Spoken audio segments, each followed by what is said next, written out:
Anybody home? Today, I want you to open your mind. I've almost come to the conclusion that the story is so damn big that the mass of people can't deal with it. We are in process of developing a whole series of techniques to get people actually to love their servitude. We face a hostile ideology, global in scope, atheistic in character, ruthless in purpose, and insidious in method. For we are opposed around the world by a monolithic and ruthless conspiracy that relies primarily on covert means for expanding its sphere of influence. To change the minds and the attitudes and the beliefs of the people to bring about one world socialist totalitarian government. The potential for the disastrous rise of misplaced power exists. It has patterned itself after every dictator who has ever planted the ripping imprint of a boot on the pages of history since the beginning of time. If you can get people to consent to the state of affairs in which they are living, then you have a much more easily controllable society than you would if you were relying wholly on clubs and firing squads and concentration camps. Tools of conquest do not necessarily come with bombs and explosions and fallout. There are weapons that are simply thoughts,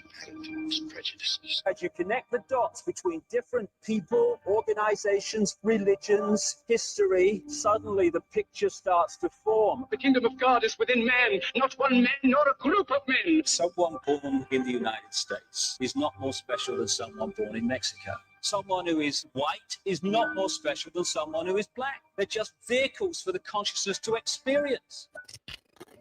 They do not want your children to be educated. They do not want you to think too much. It was learned that the aliens had been and were then manipulating masses of people through secret societies, witchcraft, magic, the occult, and religion. They reach into our children in music, television, books. Prey on children's innocence. How can I disprove lies that are stamped with an official seal? So if you have the opportunity to stand next to one of these machines, it feels like an altar to an alien god. Genetic power is the most awesome force the planet's ever seen, but you wield it like a kid that's found his dad's gun. The Army Air Forces has announced that a flying disc is now in the possession of the Army. Too many others know what's happening out there. And no government agency has jurisdiction over the truth. Any state, any entity, any ideology that fails to recognize the worth, the dignity, the rights of man, that state is obsolete. A case to be filed under M for Mankind in the Twilight Zone.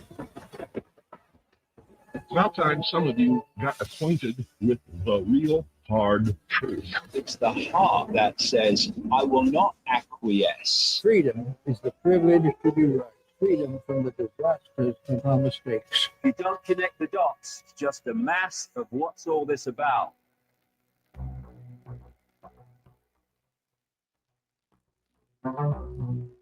You are listening to the Secret Teachings Radio.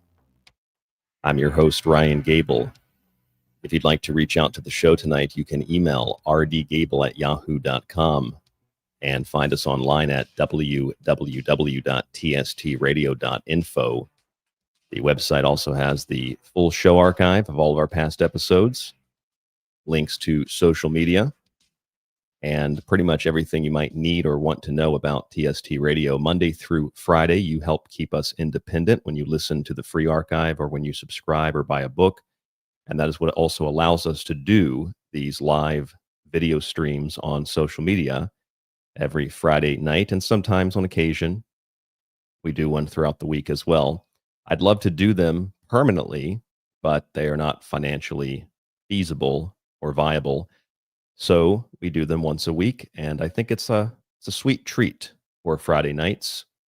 And I hope that you are enjoying these Friday night shows, enjoying the Secret Teachings in general. I really enjoyed last night's show. A couple of listeners in the chat commented on that. I really enjoyed the megalithic show we did last night. In fact, I am going to probably do more of those shows about megaliths and ancient history. Those things really fascinate me, especially in places that are not discussed very often. It's not like they're hidden. They're just not really that well known. Last night we talked about Ishibutai, which is a fascinating megalithic site in Japan. And I'm always looking to find things that are out of the ordinary, out of the norm, within the context of what we do here on this show, which is why tonight's episode of The Secret Teachings like every episode, requires you to listen to more than a few minutes, because if you listen to the entirety of tonight's show, you're going to hear a narrative that is spun from now until the conclusion. We also have a guest tonight as well. And so I encourage you to listen to the entire broadcast, to listen, not just, hear it, or maybe hear it, but not just listen, whatever the phrase is that people say, but you should listen and hear the entire broadcast tonight. Because the thing is, I'm going to start out by saying we did a show this week where I talked about Rudolf Steiner. And Rudolf Steiner, this 20th century mystic, very famous for a lot of different things that he wrote and theorized on and philosophized on. In 1917, Rudolf Steiner wrote that there are, quote, spirits of darkness, and that those spirits of darkness are developing a medical procedure, a substance that will be injected into your body in the following generations. This was in 1917. That will, quote, drive all inclination towards spirituality out of people's souls. And so we discussed that this week, considering what I consider to be slightly bizarre behavior of RFK Jr. at the HHS, who has now repeated the talking points of safe and effective for his universal injection program, which seems to be contradictory to everything that he wrote and everything that his career has been based on. And I'm wondering, is it blackmail? Is it ego? Is it something else? Because that seems like a drastic turn of events, especially if you've been following someone like RFK Jr. Now, you might hear that and think this is a political show. It's not, because my question is, are there spirits of darkness that have influenced RFK Jr.?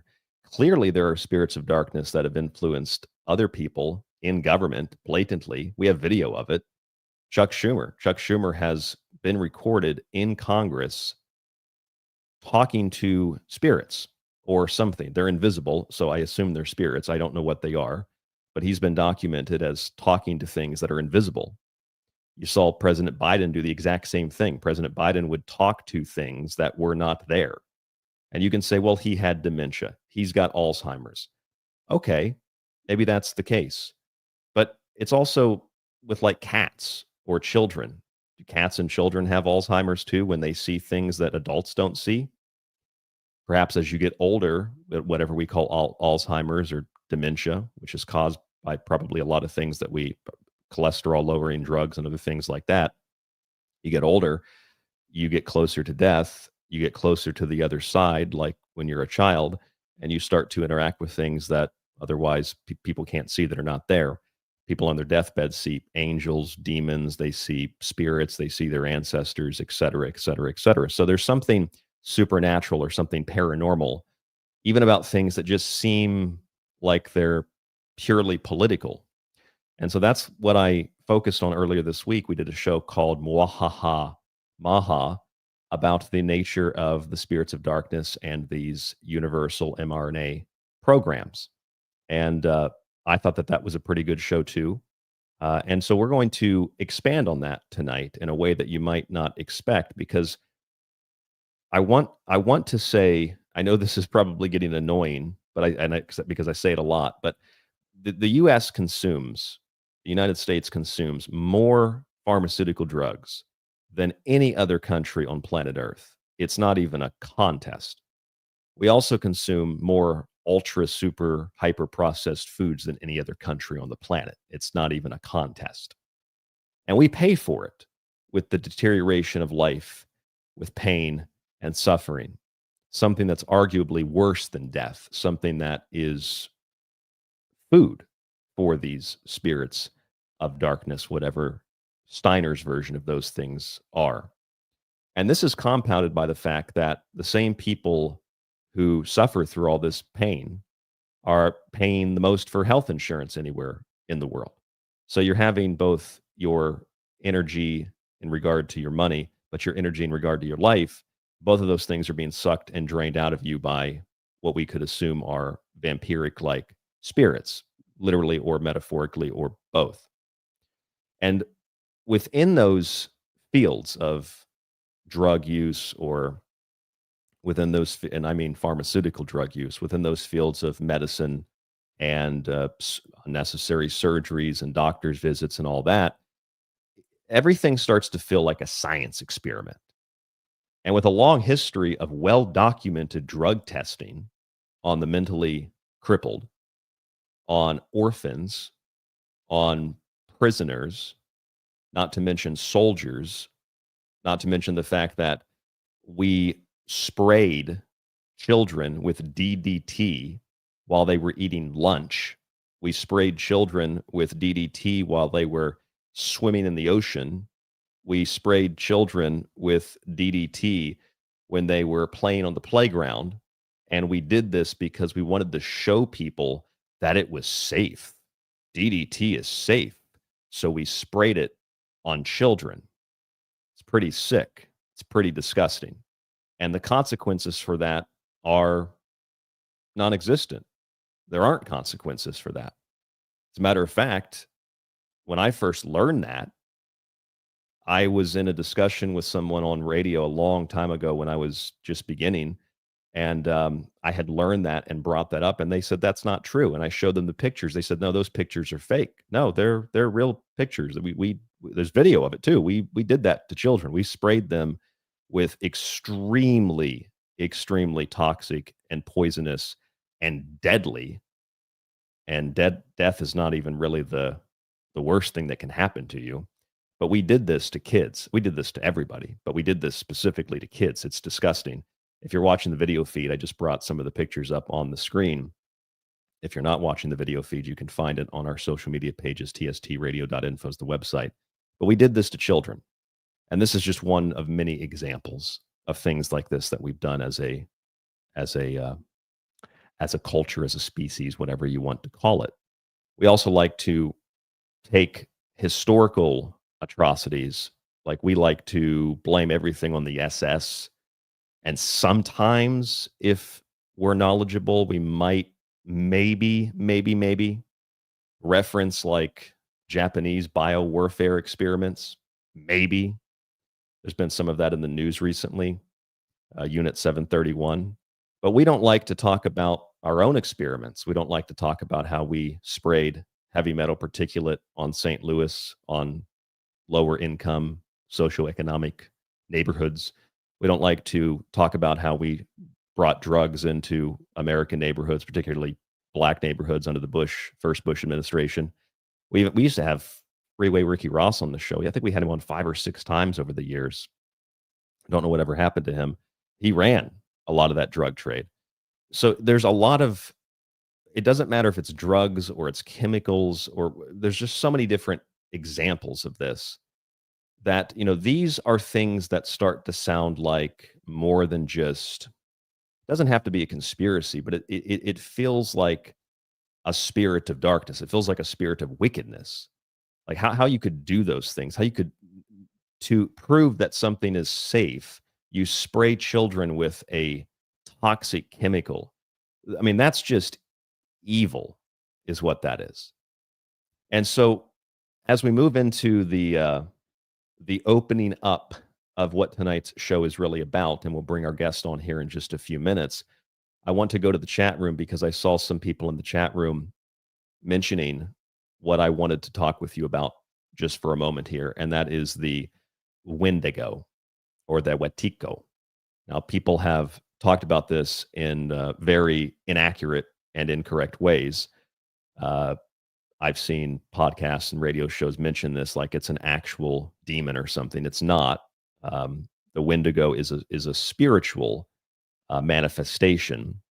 The Wendigo is the Algonquin people's version of this spirit of darkness, if you will. And it forms, they say, when the human body or mind or the environment is polluted or defiled. So when there's pollution, or when you defile something, which I would argue is our medical system, is our food system, it leads to madness and disorder. And you don't even have to inject somebody or have them to consume something. You just have to tell people on the news, hey, look, XYZ is happening. And people panic and they eat themselves. And that's the Wendigo. And the more and more flesh that these things consume, the hungrier they get. Now, metaphorically, it's a story about how man destroys his environment and kills himself and his fellow man. And that's in the Algonquin mythos. So, those people we should not romanticize them any more than any other group of people because they did the same types of things everybody else did. It represents evil deeds and deals with the devil that require one to increasingly act more wicked to secure the perpetual benefits of that delusion. And at the core of this metaphor and the spiritual state that it represents is also a terrifying history of child abuse or child sacrifice, the ultimate desecration of nature. We don't like to think about it, but when we do, we write it off to religions in opposition to our own. The Roman world used to blame the Christians and say that the Christians were sacrificing children in their secret meetings. Later, the Christians said that the pagans were sacrificing children in their secret meetings. So we blame it on our religious opposition. Historically distant societies, people that we have nothing to do with, we don't know much about them, so they're just heathens, right? Or we blame it on the totally psychotic and demonically possessed. But how do we contend with the following facts? How do we contend with the fact that today we feed children all manner of poisonous, toxic, dangerous, disgusting, I'll add that, food-like substances, and we call them fun. We call them, it just tastes good. How do we contend with the fact that we inject foreign materials into children as soon as they're born, into infants? We put children on drugs as a matter of course. We subject them to social movements on gender and sex. We subject them to trauma in the name of politics and policy. We subject them to trauma in the name of social media or the name of community. I mean, all of that, as far as I'm concerned, is child abuse. It's child sacrifice. If you look at the celebrities that all have children that are confused about their gender or sex, I mean, that is from Dwayne Wade to Magic Johnson. I think it's Magic Johnson too, but Dwayne Wade, I know for sure. Dwayne Wade to, I mean, even Will Smith's kids. I mean, the celebrities that have kids that are just totally messed up. I mean, and they're all adopting the same gender, sex views. I think Megan Fox too. There's like everybody in Hollywood, it appears, has children that are suffering from these conditions, and statistically, it's not possible unless they're being conditioned to act like that, which means that this is a form of child abuse. And how could these things not be considered child abuse? How could they not be considered child sacrifice? Perhaps even worse than child sacrifice, because they lead to a life of suffering rather than a moment of fear and the relief of death that comes with it. And children don't understand any of this stuff. And so these are just the things we do out of what we consider to be love. Like, I love my kids, so I'm going to get them these medications. I love my kids, so I'm going to get them these surgeries. I love my kids, so I'm going to let them watch TV and eat McDonald's. Like, that's not love. That's child abuse. That's poison. And I'm not being hyperbolic. That's what it is. It's child abuse. It's poison. That's what it is. And these are just the things that we do out of love. They have nothing to do with children that are from Germany to the United States to China and everywhere in between. Children that are experimented on and abused by women. There was just a story in the news about this recently, who sell those kids, their children, out for sex. This happens so often. It's actually scary how often it happens. I mean, I knew someone in New York when I lived there, who one of their best friends had been trafficked by their mother. They weren't in a rich, wealthy family. They weren't in a high socioeconomic class or even a low. They were just like middle class. And their mother their mother wasn't even a drug addict, from what I understood, what my friend told me. They just let people pay to have sex with their daughter when they were really young. It's in, white collar, blue collar neighborhoods. It's in middle class, low class, upper class. It's for money. It's for other reasons, other things. And that's just on the surface. That's just what I hear stories like that, unrelated to this show, unrelated to anything that I've ever read about history. We read stories about ancient peoples doing these types of things, and I think a lot of that is probably from South America, probably famously in South America, but also the Carthaginians, for example, were accused of doing this type of thing, sacrificing children. But it turns out a lot of that is not to be interpreted literally for two reasons. One, a lot of sacrifice is metaphoric, but also these stories were manufactured by the explorers, in some cases, the conquistadors, to be specific, but in other cases, just explorers in general. They find people that don't have God, so they make up these stories about how they sacrificed children. Some of those stories are actually fabricated. They're fake.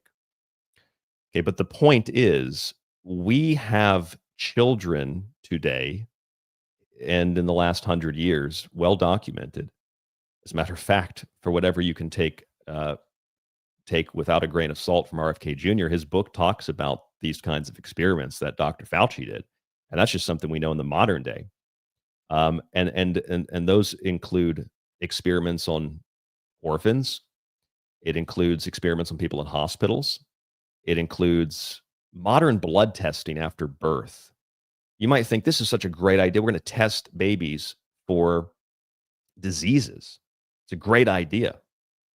Except, a great idea and something that has no malicious intent wouldn't be hidden the way that it is, at least in places like New York.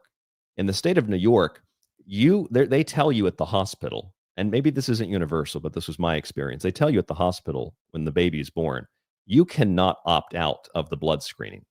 And that's only if you know they do a blood screening. They don't even tell you they do a blood screening. They try to take the child. They literally came into the room while we were sleeping and tried to take the baby to go do experimental tests on it in the hospital. And I knew that it was a blood screening. So I had printed out the opt-out form because I wasn't going to allow it. And then they tried to, this is like 3:00 in the morning. They're trying to tell us that, well, this is necessary to determine if they have any diseases. And I said, if I want to determine that, I'll pay for it separately in an independent lab. I don't want you taking the blood because, one, it's traumatic, and two, you don't keep the blood. You deliver it to the state. And then when the state gets it, they deliver it to pharmaceutical companies and the U.S. military. And if you think I'm joking about that, just type in blood samples, Texas, New Jersey, California, etc., and you will find countless examples of just what I'm saying. As a matter of fact, I'm going to show you a few of them before we bring our guest on, because this is all, I think, really important and necessary to build sort of a background on all of this stuff and where I'm coming from. This is CBS News 15 years ago. Texas sued over sale of baby blood samples. Here's CBS News. This is recent, last September. Governor Newsom signs a law to shed light on state storage of newborn DNA. Here is the New Jersey Monitor, and this was just last week. A judge finally ruled against parents seeking to end the New Jersey storage of baby blood. Here's CBS News in June of this year. Appeals court rules Michigan's newborn blood screening program constitutional. Here's another one. This is a policy type, not a policy paper. What am I saying? It's more of like it's like an analysis paper from the University of Iowa about newborn blood samples. It's Iowa. So these are just a handful of examples that I can give you. They do this in the hospital, and it's an experiment, and it is, I think, child abuse, and it's not about keeping children safe. What it's about is experimenting and taking their DNA and using it to manufacture drugs or to maybe look for something in the human genome that has nothing at all to do with anything we could possibly, come up with or imagine. This is like next level off-planet breakaway civilization stuff, perhaps. People speculate on that. But what we know for sure is that they sell the blood to the military or they sell it to pharmaceutical companies. Why would the military need access to the blood of children? And they do this without even informing you that they're doing it. If you learn that they're doing it, They tell you that it's something that needs to be done to make sure your child is safe and healthy. And then they don't explain that it gets put into a database. They don't explain that the states actually there's rules in place that when you learn that it's happening, you can contact I'm assuming it's the health department in most states, because that's where I got the form, but you can contact the health department and you can send a letter, and they have to legally destroy the sample if they had taken it. They don't tell you any of that stuff. And I'll tell you a little story here real fast, a real short story. When I told the nurse in the hospital, we're not doing the blood sample, and they had come in anyway and tried to take the baby out of the room after the fact, and I stopped them. And we started to have another, I mean, I argued with these people for probably several hours overall. And I started to have this, high-pitched conversation with this woman, this nurse. And she eventually comes back into the room after all the other nurses were gone and says, I couldn't say this in front of the other nurses, but yes, you're right. You don't have to do it. There's opt-out forms for it, but you have to print it for yourself. We are unable to print it here at the hospital. Luckily, I had printed it and gave it to her. So this is the kind of thing where it might be, quote, constitutional, says one state. It might be just for health purposes, according to the nurses and doctors. That's all they know. But it's kept so secret. It's maliciously protected, like it's some kind of secret conspiracy, that it calls into question the purpose of it. And I'm only using this as an example. It might even sound like a silly example, but it's an example of real world right now in your city. There is a baby being born who is being experimented on by nurses and doctors who are just doing their jobs. And they're doing the experimental work for the big pharmaceutical companies and for the US military. That's what's actually happening in hospitals. It's not about making children safe and healthy. If that were the case, they wouldn't pump those kids full of all of the drugs and all of the vaccines and all of the formulas they want to stick into your kid as soon as they're born. The formula they wanted to give my son was like, I mean, it looked like some kind, you could have just given him gasoline. It would have been better for him. It was just total, it wasn't even a food substance. It was just garbage. So that is child experimentation. But where we're going with tonight's show is a little bit different. We're going to talk tonight about child experimentation in another context, in another capacity. One of my favorite TV shows is called Fringe. And in that TV show, there are a bunch of young kids that are subject to experiments using a drug called cortexiphin, which is designed to unlock psychic abilities like telepathy and telekinesis. This is, of course, one of the foundational ideas in Stranger Things. The new season comes out, I think, relatively soon. This is also one of the themes in the TV show called OA, where children and young adults with abilities tied to near-death experiences are held captive and experimented on. And this is also, I haven't seen this yet, but this is also the basis of a new TV show on MGM called The Institute. It's based on a Stephen King novel. And Stephen King, of course, has written about this kind of thing before. He wrote about it in, I think it's called Firestarter, as well, where this girl is experimenting on for her abilities. And this also might remind you, considering that Stranger Things is based on the Montauk Project. In fact, I believe the name of Stranger Things was originally called Montauk. And I don't know if it was the military or who stepped in, but someone stepped in and said, no, you can't call it. Can't call it Montauk. It's a little bit too close to the truth. But whatever that truth is, I'm sure that it's mostly comprised of fiction, but that there definitely was something that did take place at Montauk. In fact, it was a pretty important location for Aleister Crowley to perform rituals, which he did on, from what I understand, on more than one occasion, lengthy rituals at Montauk. And so that particular story, I don't buy the whole narrative around it, but it's probably a mixture of like 80% fiction and 20% fact. It's just, I'm speculating. I don't know for sure. Perhaps part of, other quote secret experiments. But some of this stuff is real.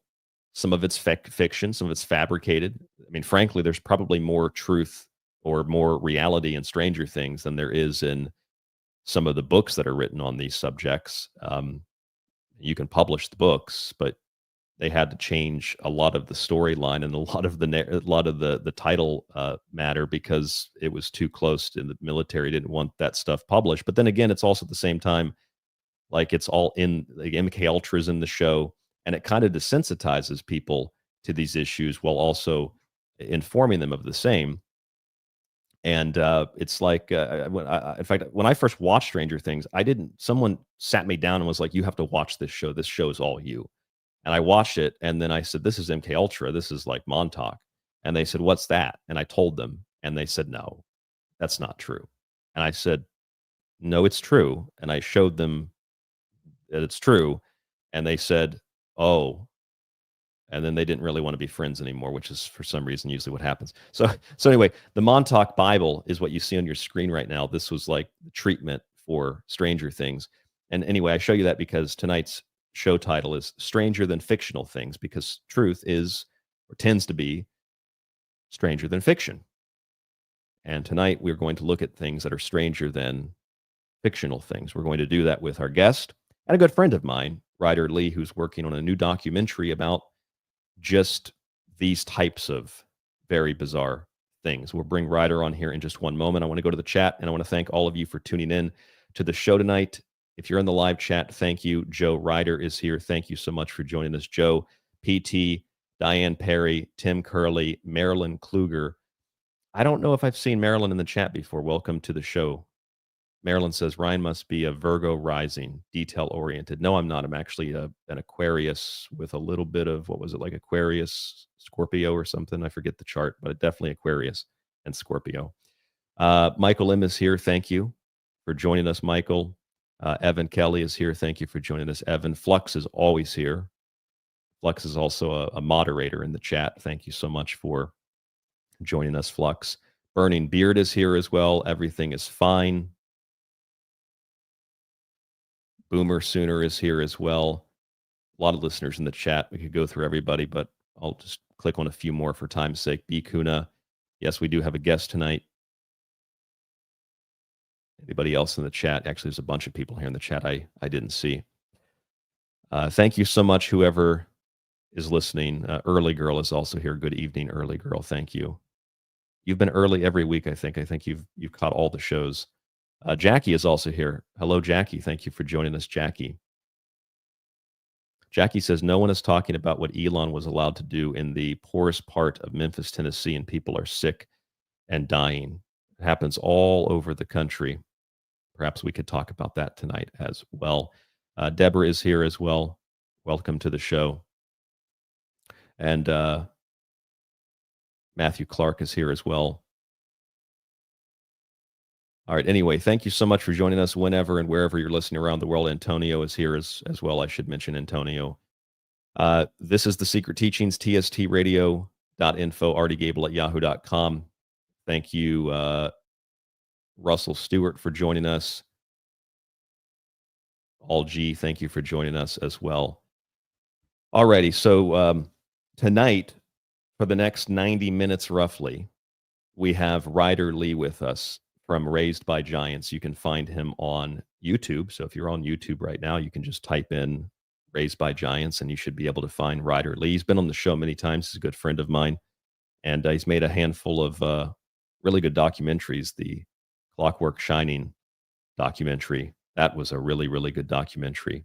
Some stuff in that documentary that it's probably kind of related to the show tonight. So anyway, let's bring Ryder on the broadcast.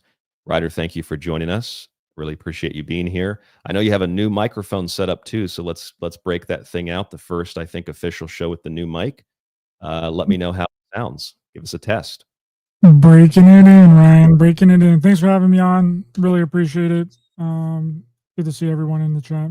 And I'm looking forward to talking about this because this is basically the basis of my new documentary, Psychic Agent, The Real Life Stranger Things, which should be out within 2 to 3 months on Amazon Prime and Apple TV Plus. but I think you laid it out really well. And kind of what got me on this track was going through all of the MK Ultra programs. Okay, so we know that there were 149 sub-projects to MK Ultra, and there were several. Richard Helm of the CIA, the director at the time, ordered that the MK Ultra documents be destroyed. And the only reason that we have any of the documentation on MK Ultra was because around 8,000 pages were found inside of some financial documents that weren't destroyed by the CIA. But there was reported that there was more sub-projects of MK Ultra than just the 149 that we are privy to. Now, a few of the sub-projects I found very interesting because 4 of them focused solely on psychic abilities and parapsychology, hypnosis, and what would later be called remote viewing.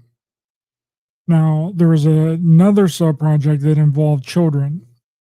There was a few of them actually, but one of them in particular was sub-project 103 in 1959, which was called the Children's International Summer Village, where all these kids were brought together to be at a summer camp. The CIA was studying them to see how they communicate with each other when they're in, common groups. And it was also to study young children who may be of interest to the agency. Now, if you fast forward a little bit, there's this tape that's been going around online that says something like, "You should be hearing my voice in your right ear." Now, this has been triggering a lot of people. They remember hearing this in public school. They remember going through a lot of these weird and strange tests in public school. They would be taken out of class, taken to a separate part of school that would be like a separate building sometimes. Sometimes it was a different classroom, but a lot of times it was just a completely separate building adjacent from the school itself. They would be sat down, they would do hearing tests, they would do vision tests, they would do tests with like blocks, they would do Rorschach tests, they would do tests with cards, like cards that would have a symbol on them. They would be asked, "Oh, well, what's going to be the next thing on the card?" Which has led people to believe that this is like a testing of, psychic abilities within the kids, right? Tests with ropes.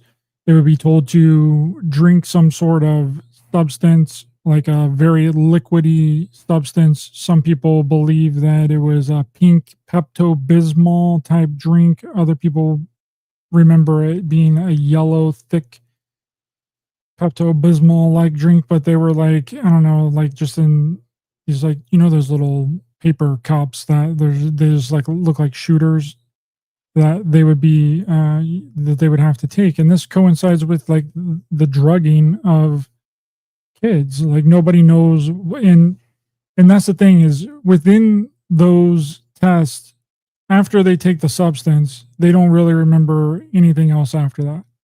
Okay, so it's very difficult to figure out exactly what was going on, but a lot of people remember the testing, going through the testing, strange testing. Some of it was like reading, and this leads some people to believe that it was like ADHD testing and stuff like that, which that's not out of the realm of possibility. But a lot of these programs were called gifted programs. They were called MGM, which is really interesting because the entire MGM show with the, what was that? Oh, that's the network it's on, right? MGM Plus. The Institute, right? MGM, Mentally Gifted Minds, the Institute on MGM Plus, which is. Let me ask you a question, Ryder. Those substances, whatever those substances were, and we could probably just sit here and try to break down the various possibilities of what those kinds of tests would be. We have a listener in the chat named Joe Ryder who said that they remember those tests and that he had those tests done. I don't remember anything like that personally for me, but maybe I'm too young. But my question is, the way that you describe those Pepto-Bismol-like substances, based on what people are saying that they experienced, there's a lot of things, because we're dealing with kids, that it could be a misremembering of something. It could be inflated as a story because of all the pop culture and the comics and movies and TV shows, but those things also can be based on things like Stranger Things is. So anyway, the point is, could those substances, do you think that maybe they could be some sort of ergot-like substance, hallucinatory, psychedelic-like substances? Because they use those for adults in these kinds of programs, and humans have used these for thousands of years to induce what we would probably call psychic type abilities and to speak with spirits. If you give that to children, that would absolutely enhance theoretically any sort of those types of natural abilities already. That's my first thought. What do you think of that, or do you know anything about that? Yes, it seems like some sort of hallucinogenic substance, and they would also be asked to put on goggles, like 3D goggles. What would the 3D goggles be for? It would be to change your perception while you're drugged to get you to see things that you normally wouldn't see. And I can give an example of this. When I was really young, when I was growing up, I would see things in my room every night, like entities would like come out of the walls. Now that might sound crazy, whatever people want to think, but I told my parents about this. It was like every night I see these entities, they come out of the walls and surround me in my bed every night. My parents thought that something was wrong with me. They took me to the doctor. Okay, the doctor says that there wasn't anything wrong with me, and he handed me this flashcard. I don't know, it was probably as big as this piece of notepad paper. Okay, and it had these bullseyes on it. It had a big bullseye, then a small bullseye, and then it was like 4 different circles within circles.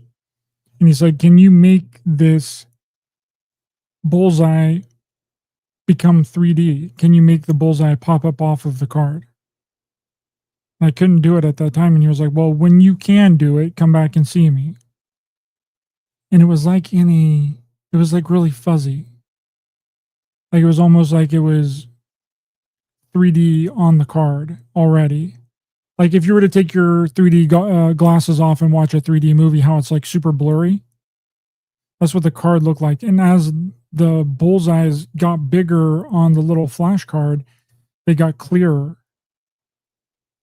Okay, so I'm like putting 2 and 2 together here. And if these people were forced to put on some 3D goggles and then they were,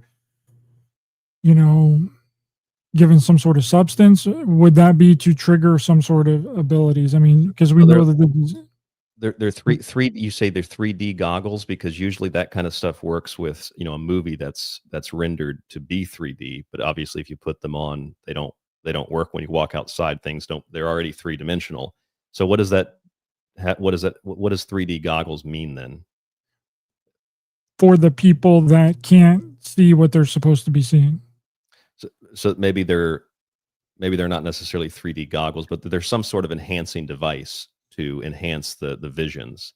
It almost sounds like you're giving someone it sounds like an acid trip, but then they're trying to enhance or make the acid trip even more real by putting some kind of device over people's eyes.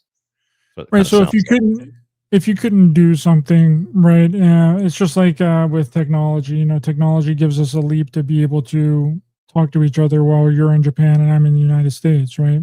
Yes. We wouldn't be able to do that without technology. Well, some people wouldn't be able to possibly unlock these psychic abilities that they have within them without a little nudge, without a little help, without a little technology, right? And that's just 100% pure theory. I have just based on what happened to me and me remembering those bullseyes on that flashcard that were like super blurry.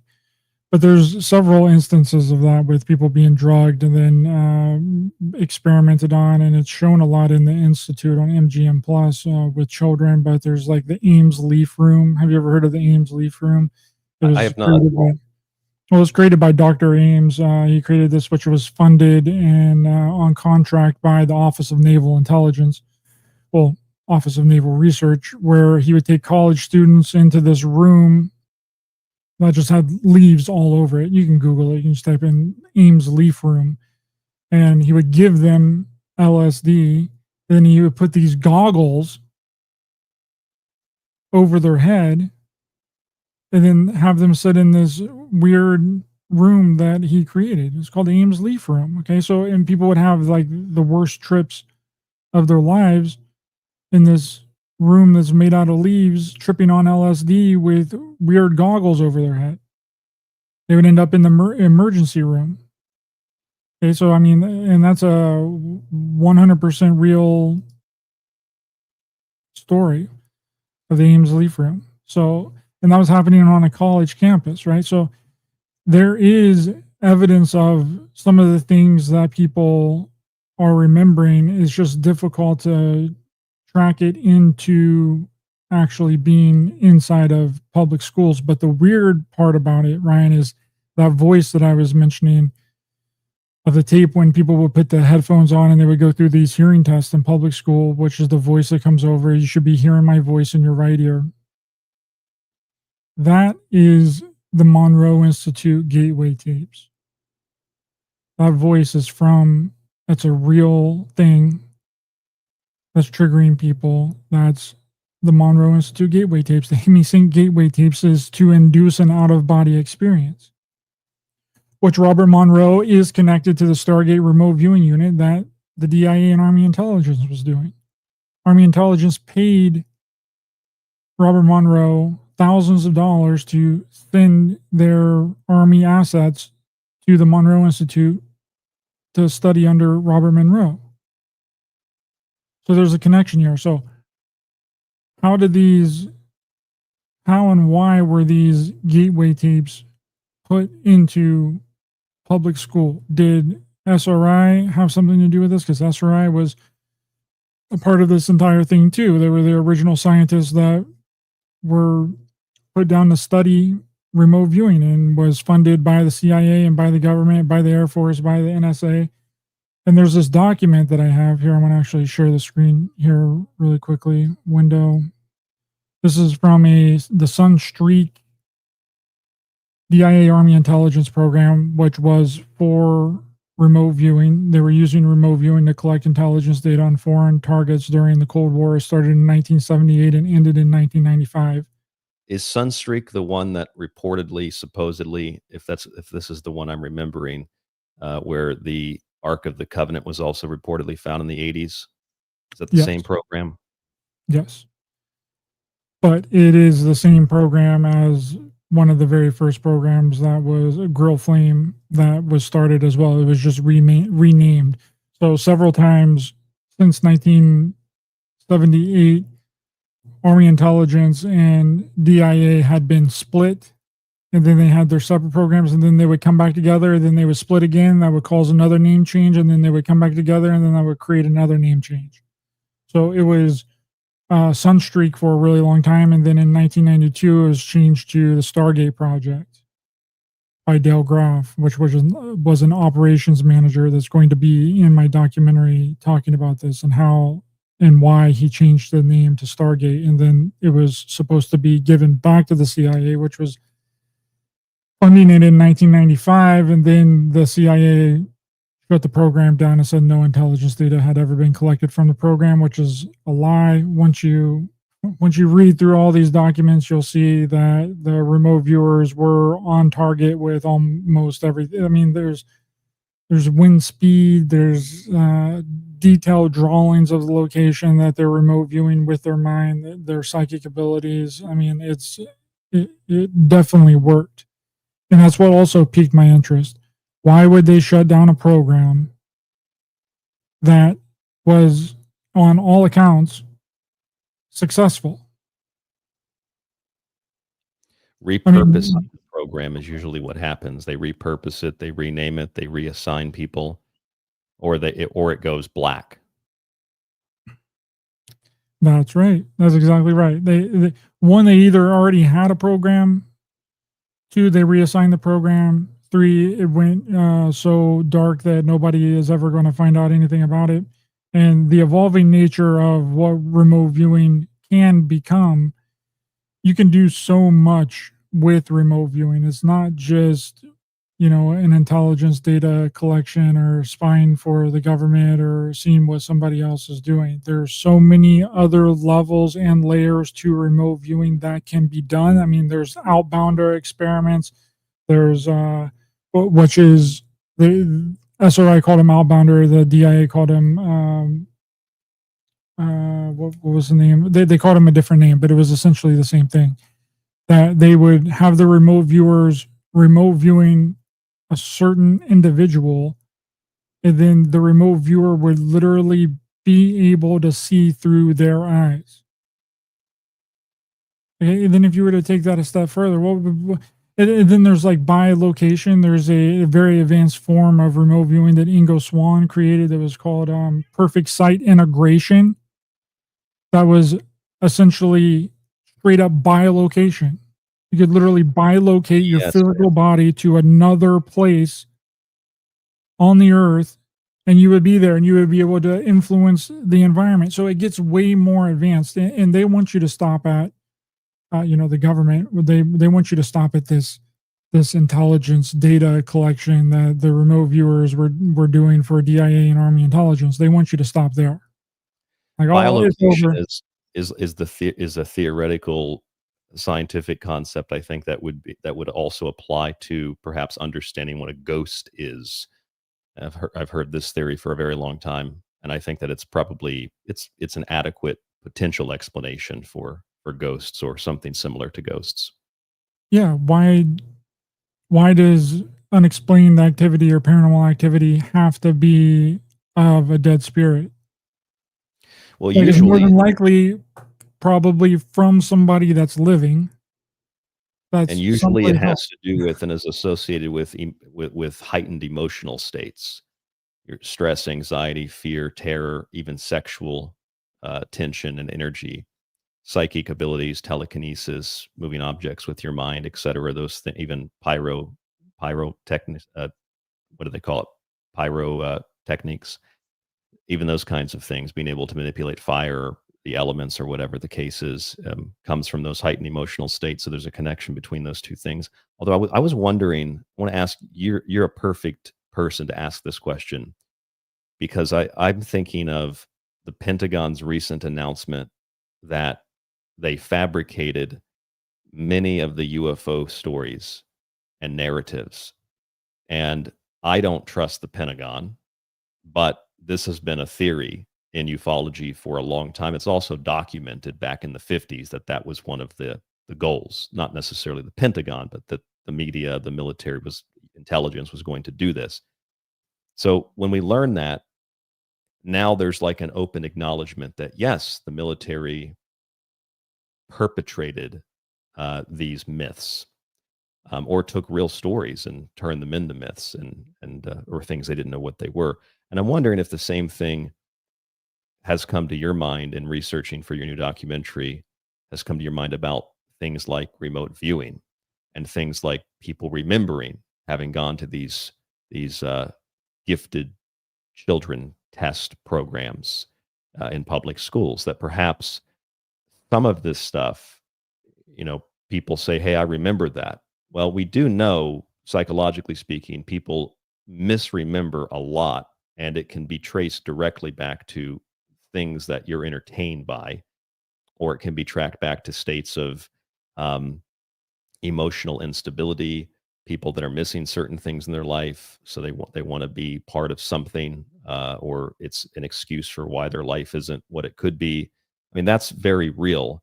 So I get the point is, my question is, just like with UFOs, I think it's possible, but my question to you is, do you think it's possible? Do you know anything about it, or you have a theory on it, maybe, that a lot of that stuff that we're hearing today about those memories aren't just the same types of mythos that were promoted by the military for UFOs? They're just doing this now with psychic abilities, or with paranormal experiences, or it's not part of a long line of similar disinformation that's been around for decades.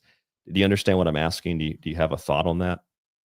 Absolutely. Absolutely. I understand that. And I could 100% understand someone coming at it from that angle. That's why I'm trying to get down to what factual information can I glean from any of this stuff. Like, do we have any documentation? I mean, obviously, there really were gifted programs. Now, whether those gifted programs were for trying to find psychic kids to shepherd them and herd them into a government facility, we don't know. Okay, but there's 100% gifted programs. There's too many people that remember being in a gifted program for them not to be a gifted program. And I heard about this as I was growing up as well. There were gifted programs in my school. I was never a part of it, but I know that there were. Almost every school in the 90s, toward the end of the 80s, into the 90s, had gifted programs. Now you were never told what the gifted programs were. The people told their parents that they were a part of, like, that they were super smart and that they need to be put into extra classes, like extracurricular activity classes, because they were scoring above average.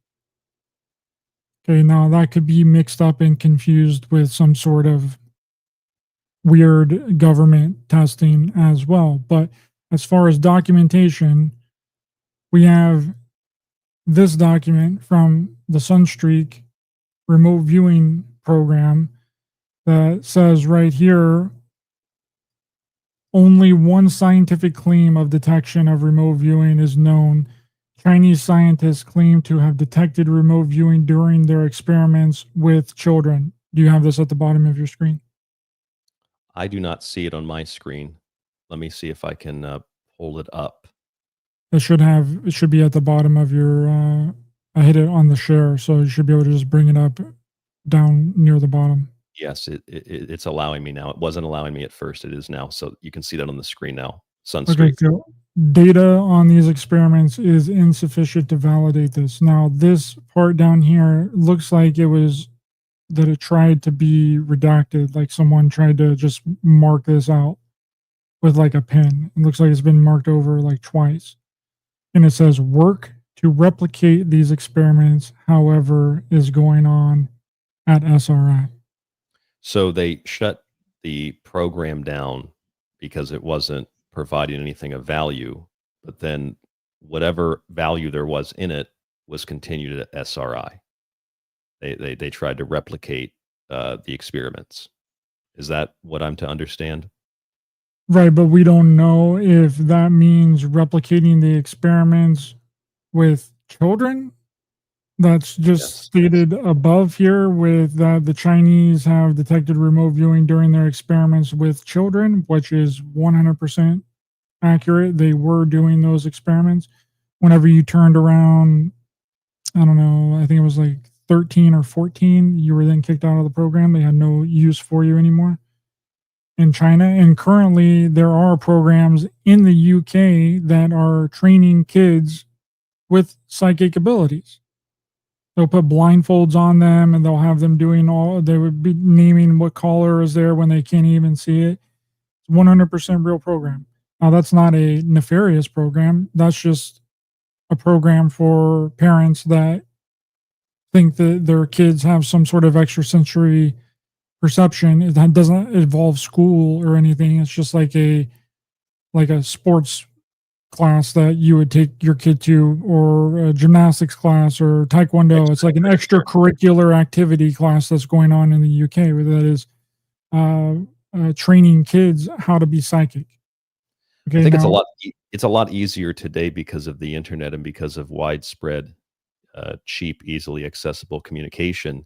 But if you go back a couple of decades, if you go back into the 90s, I don't see why, theoretically, why it would be even a second thought that militaries, corporations, governments looking for, a new generation or people they can train to be a new generation of specialized whatever, and they go to schools and they find people that test very high and test in a certain way, and then they recruit them or their families into those programs, whatever those programs are. They don't have to be psychic, but they just could be people that you think that are really smart that you want working at the CIA. That's right. That's exactly right. It's like That's what athletes, he did. right? It's like Yes. athletes at schools. You go recruit athletes. You're telling me the military or the intelligence community or the government hasn't done that with really smart people? Of course they have. Some countries, they force you to do it. In the Soviet Union or in China, they would just kidnap people and force you to participate, scientists, etc., force you to make things and perform experiments. So, yeah, this is And that's what's happening. The people that I have talked to that are adamant that they were a part of these school gifted programs for long periods of time, one of them including Walter Bosley, he's the one that was 100% inside of one of these gifted programs that was called MGM in California, that he was forced to take a yellow liquid and then do all of these tests. He ended up in the intelligence community. He ended up working in the Air Force. He ended up being a spook for the CIA, and a counterintelligence agent. Another one, my friend Trey Hudson, same thing. He lived in Florida. He was a part of these programs. Then he ended up working for the DOD. And Walter was told that by his mentor that he had been watched for his entire life. Okay, this is kind of the basis of one of the sub stories of the TV show Fringe. It wasn't necessarily the government, but you had these two really famous and intelligent scientists that were using drugs to find children that had certain amplified abilities, and the main character, what's her name, Olivia, she ends up becoming an FBI agent who is put in charge of investigating those kinds of programs. I mean, that's just a fictionalized version, but what you're explaining is something that's very real. And I do believe if these programs were real, that's what it was for. It was to shepherd and herd these people into a certain direction. The military were studying these kids, looking at them to try and put them into leadership roles, just like I was mentioning with that MK Ultra sub project, where they would take all these kids, put them in a camp for an entire summer, and then study them and watch them, see what kind of learning capabilities they had, in order to figure out if any of those kids would be later on put into positions of power within the military or within the intelligence community. You know what's interesting to me, Ryder, is that technology, scientific concepts, philosophies, these things expand and grow rapidly. Computer technology is a famous example of that. It doubles and doubles and doubles, and it advances quickly.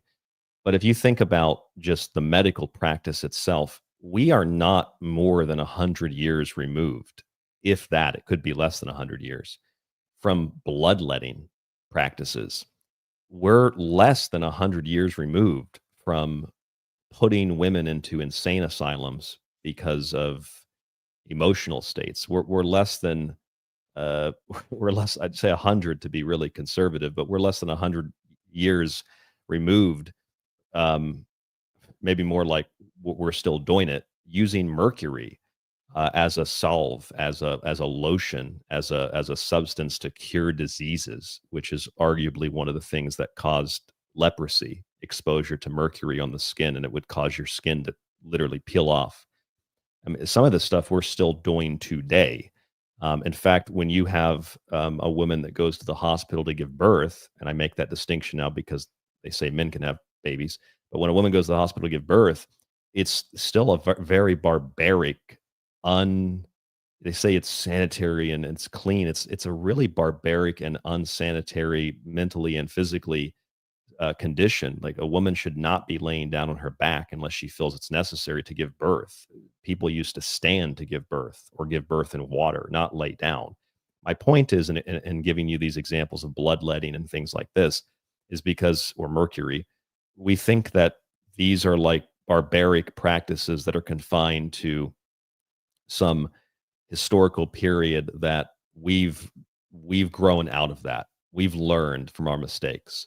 But what we're doing today publicly, the stuff we, like I explained at the beginning of the show, Ryder, the stuff we feed kids, the various pharmaceutical drugs, the open public experiments with different types of injections, all of that stuff is the equivalent of modern day bloodletting. It's the equivalent of modern day, we still use it, mercury, or old practices of mercury use, bloodletting, the kinds of things that we think are like, oh, that's barbaric. Why would somebody do that?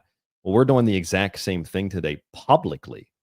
And if we're doing that kind of thing publicly, and we have no problem experimenting on children and adults, or spraying DDT on kids eating lunch or swimming in a pool, I mean, it just makes me think, I can't even conceive of what goes on behind the scenes.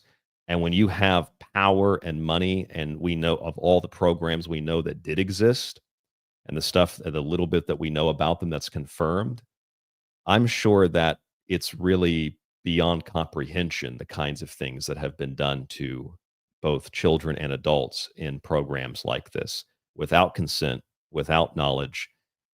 I mean, I'm sure that you've probably heard of those, the idea of like breeding programs, where a lot of people are, kids are bred for these kinds of experiments. It's not even that they are in school and they're taken out for special classes, or that their kids go missing and end up, kidnapped and end up in some horrible situations. Just like there's like breeding farms, which actually kind of is partly what Epstein was doing in New Mexico. You could argue that that was part of what he was doing there with wanting to impregnate women and give birth to these children off the grid. So that's maybe a whole different subject, but I just wanted to mention things like these quote barbaric practices. But we still do the exact same type of thing today, and we do these things publicly and openly. So it doesn't take too far of a stretch of the imagination to look at what you're showing me and to think that it's probably 1,000 times worse than what these documents imply and show, especially if the programs went black. 100%. It's way worse than what we could possibly even imagine. I mean, it's a tentacle that expands to multiple different layers and levels that would be very difficult for any one person to figure out every level of it if they don't have the proper documentation or even know where to look there. But my first thought is, well, if you recruit all of the smartest people into your organization, then like, what does that do? Well, one, you're getting rid of all the smart people. You've got all of them. So then you give them a certain boundaries that they can't cross in the military, in these three-letter organizations. So then that stuns innovation. That wrecks people creating new things that could be beneficial to everyone. You end up with innovation behind the scenes that's 20, 30, 40, 50 years ahead of everything else. There you go. There you go. That's what it is. And speaking of like kids and the you just mentioned with the the farms and all that. Well, check this out. China has now developed the world's first pregnancy humanoid. This comes from the Daily Mail. That's capable of giving birth to a live baby. Okay. Scientists in China are developing the world's first pregnancy robot capable of carrying a baby to term and giving birth. The humanoid will be equipped with an artificial womb that receives nutrients through a hose, experts said. The prototype is expected to be released next year with a selling price of around 1,000 yen, $10,000, bro.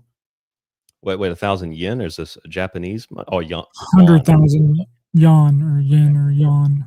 Is it yuan? Looks like yuan. I don't know how to pronounce it in Chinese. I thought you meant yen, but it's Chinese currency.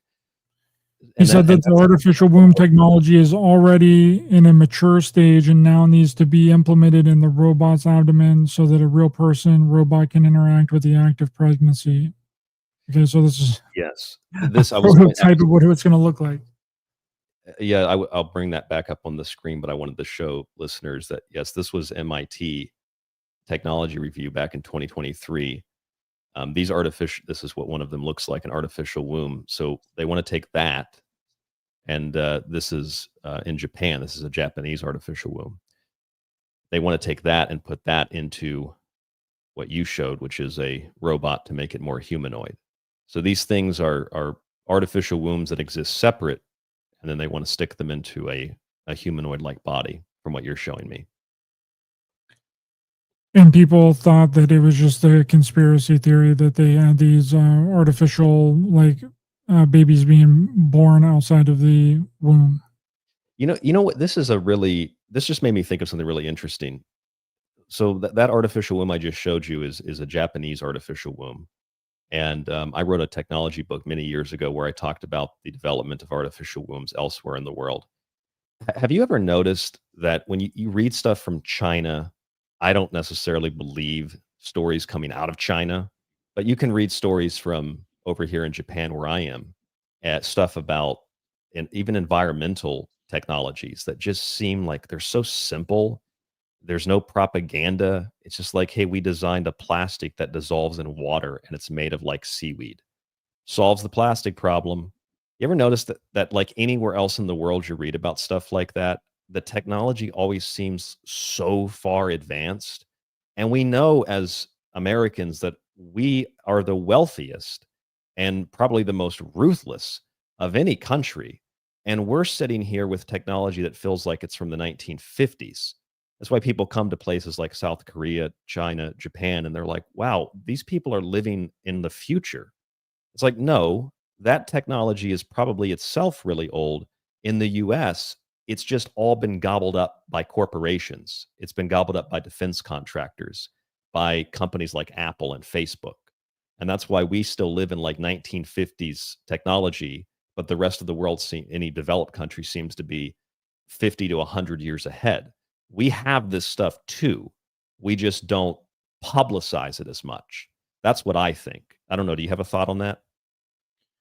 It's really weird. I've noticed that too, and I don't really understand it either, other than that they just don't. They want to see the United States fall and fail, and while all these other countries are just constantly developing new and breakthrough technology. I mean, look at cloning, bro. I mean, cloning was heavily talked about in the 90s. Bill Clinton was talking about cloning. Dolly the sheep. Dolly the sheep. It was a huge thing. They were talking about it when his like human trials going to start, just like how they were talking about anti-gravity and free energy all the way back in the early 1900s. Okay, then all of a sudden, boop, nothing. Let's just shelve that. Let's just shelve that thing. Yeah, that's because it went black, I think, just like the other programs we're talking about. It's a really popular thing. People are interested in it. It's for some people it's science fiction. For other people it's just science, and then it just disappears one day. And it almost feels like as an American, it almost feels like we've gone back in time. It almost feels like we've lost technology. It's not lost. It's there. We don't have access to it. I mean, this isn't the point of tonight's show, but the things that you find over here where I am, Ryder, you're just thinking like, why do we not have this in the United States? I don't understand. It makes life so much easier. Why? Well, I think again, because it's all under the control of defense contractors, the aerospace industry, the Pentagon, the military, private corporations you've never heard of before, startups in Silicon Valley, because they have a stranglehold. They have, I don't even know if monopoly is the right word, but they have control of all of it. That's the thing too. That's the thing too, is that AI, no one's talking about this. You might have talked about it. I'm not sure, but I've never heard anybody else talk about this. They all talk about AI isn't like there's going to be an AI takeover, that the AI is going to take everybody's jobs. No one's talking about how AI is going to invent stuff. AI is going to create things. AI is going to patent things. And AI is going to be used as the scapegoat for the reason why we haven't had all this stuff for a really long time. Okay, so free energy, okay, I'm calling it right now. is going to be created by AI. That AI will develop it, quote unquote. Exactly. Anti-gravity craft, which I am very confident we already have. The military has had for freaking 60 years. They've at least been developing it. AI is going to create. See, because that puts a middleman in between, because they can't just come out and say, oh, well, we've had this stuff for a really long time. Here it is. Here it is. The people will be like, what do you mean? How long have you had this? How long have you had this free energy? How long have we been paying for power and all this stuff? Oh. But now we don't have to worry about it because AI cracked the code. AI cracked the code. They found the cure for cancer. They found out how to work free energy. They figured out anti-gravity craft to protect us from the freaking fake alien invasion. Okay? That's just an example. I don't really believe that that's going to happen, but something similar to that is probably going to happen. And people aren't talking about it because they don't see it like that. The AI is going to be the scapegoat for everything, even innovation. Yeah, I can see that for sure. They're going to be like, oh, AI finally did it. We finally figured out how to do it. The missing link that researchers and scientists had been looking for and studied for, that people have been donating into this foundation for 40, 50 years, giving all of their money to cancer research. AI just solved it. And contrarily, you'll find the opposite. You'll find artificial intelligence has informed us that we can't do X. We're not able to cure cancer. You need to take the drugs. We're not able to develop non-fossil fuel technologies. You need to keep, well, they tell you not to use it, but you're going to have to continue to drive your combustion engine vehicle because even the AI can't figure out another option. So you could find that it acts contrarily to that as well. I mean, it's basically already like that with computers. Like, well, I read it online, so it must be true or it must not be true. We rely on artificial intelligence, perceived as a super intelligence compared to the average human. It's really right. I mean, it's really a glorified search engine in a lot of ways, most of the chat bots, but it'll be used for the opposite of that as well. I want to go to the chat really quick, Ryder, because there's a lot of people that have commented in the chat room about their experiences or things they've been through. Jules of Earthly Delights says, I was born in 1990. And in one of those programs, numerous classmates went straight into jobs at the New York Times. Others went to D.C. to work in the federal government. There you go. Which is just what we were talking about. I like this. Who is this? Is your real name Peggy in the chat? Because that is Peggy Bundy. That's one of my favorite TV shows of all time. Mm-hmm. Peggy in the chat says, I went to school in 2 different states, but both called it the Gifted program. Yeah, some people it's the Gifted program. Other people, it's called the Mentally Gifted Minds. And see, there's different reasons given in different states as to the decision to put your child inside of one of these programs within public school. They're given different reasons. Some people said that their kid was like super smart and that they needed to be put in like a special class. And then other states where your kid is really stupid. He's not learning properly. He has learning disabilities. He's dyslexic. Has ADHD. He needs to be put into a special class. Yes. Well, and that we could also theorize too that whatever is causing the increase in quote autism, people say that is a debilitating condition. Others say that it's the next phase of human evolution, however you interpret that or perceive that. Those kinds of states are created clearly by the conditions that we create through food and drugs and medicine and all these other things. Absolutely. And then if those kids really are able to access something that is outside of the ordinary and they become extraordinary, then it's almost like we're literally traumatizing, brainwashing, and damaging children to produce those different qualities and states that allow them to access those other realms. In other words, it's kind of like, is the way that I perceive it, the way that I see it. It's kind of like those stories of satanic ritual abuse. where you have to traumatize and abuse and sexually do things to the child in order to get the personality to split. And it's not just satanic ritual abuse, it's also done with drugs as well, and the MK Ultra programs and others. So I think we're doing that collectively as a culture.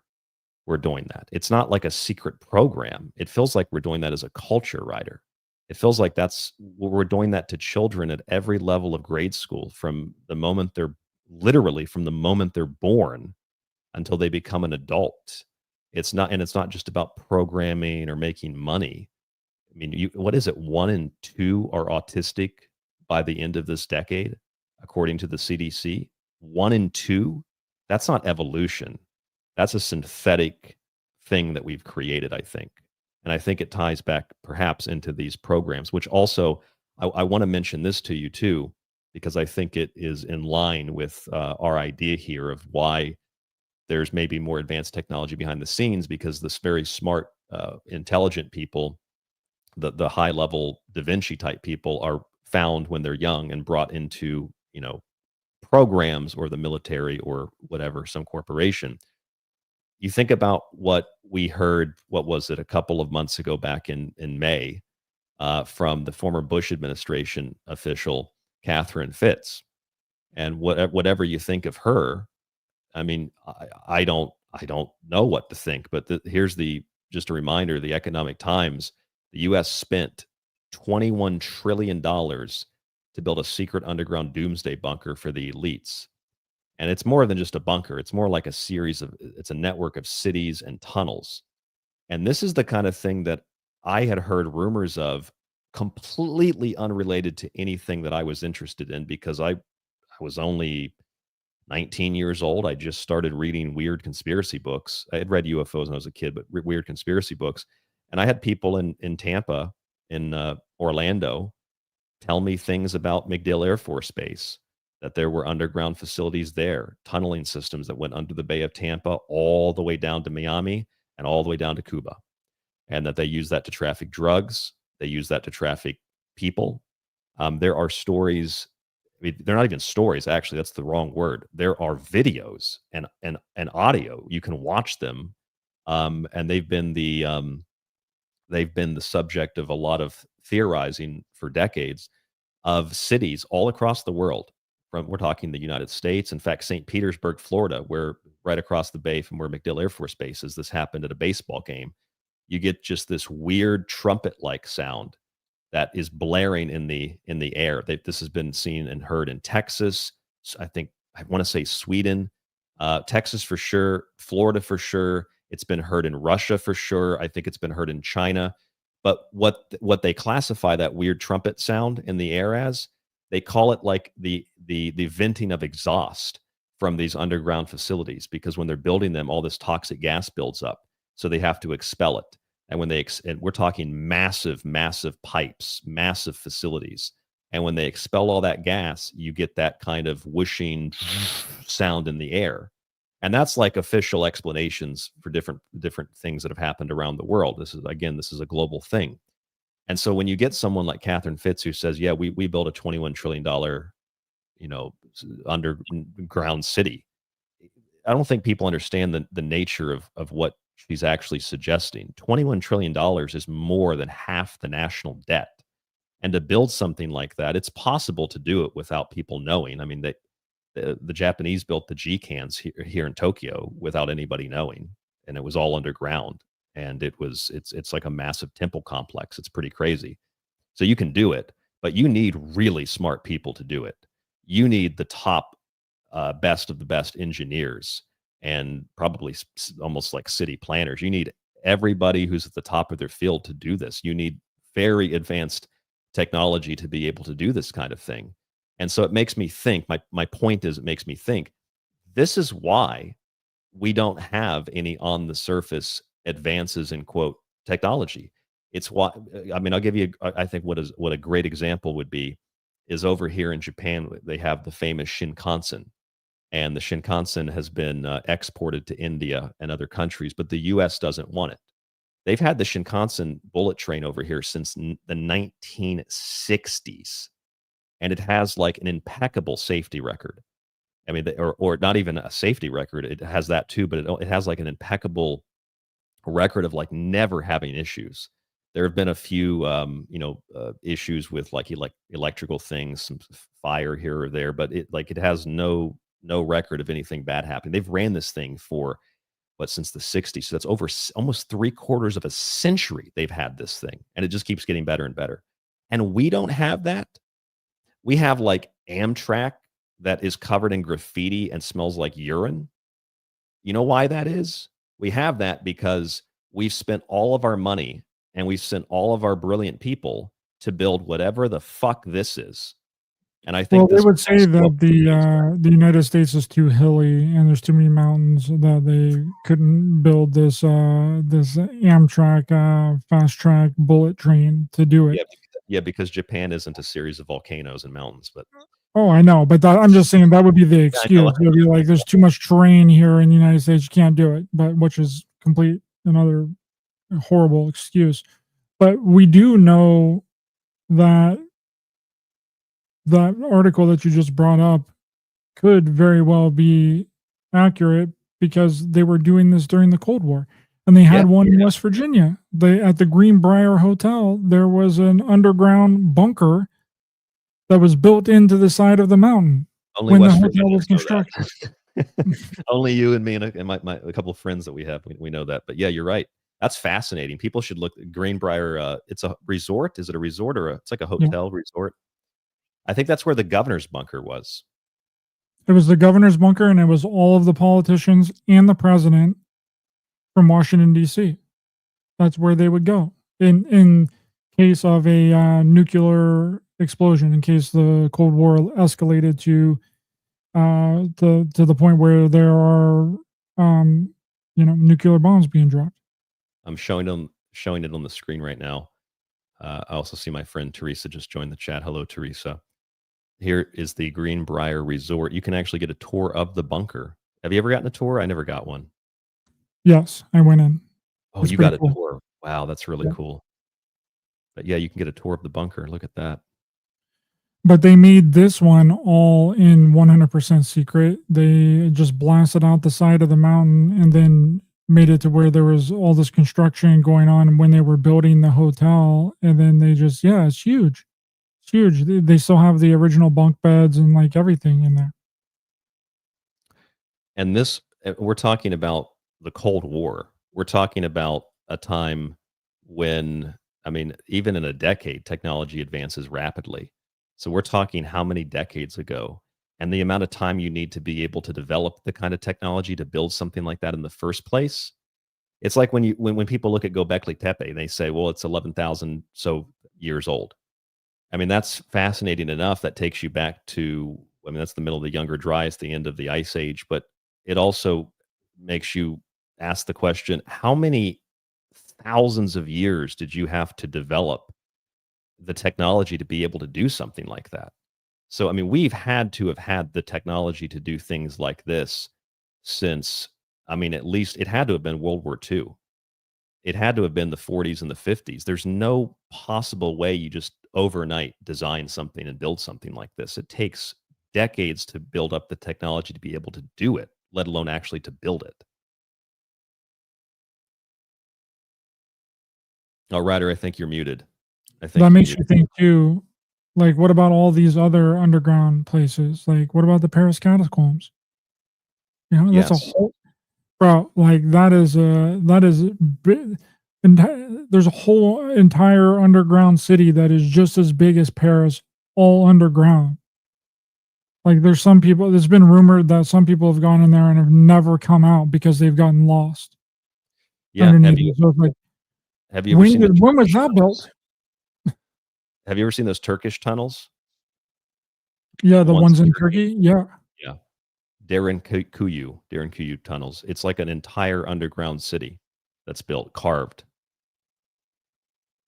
I'm showing them on the screen right now, just for audio only listeners. You can, if you want to type this in, DERINKUYU, DERINKUYU.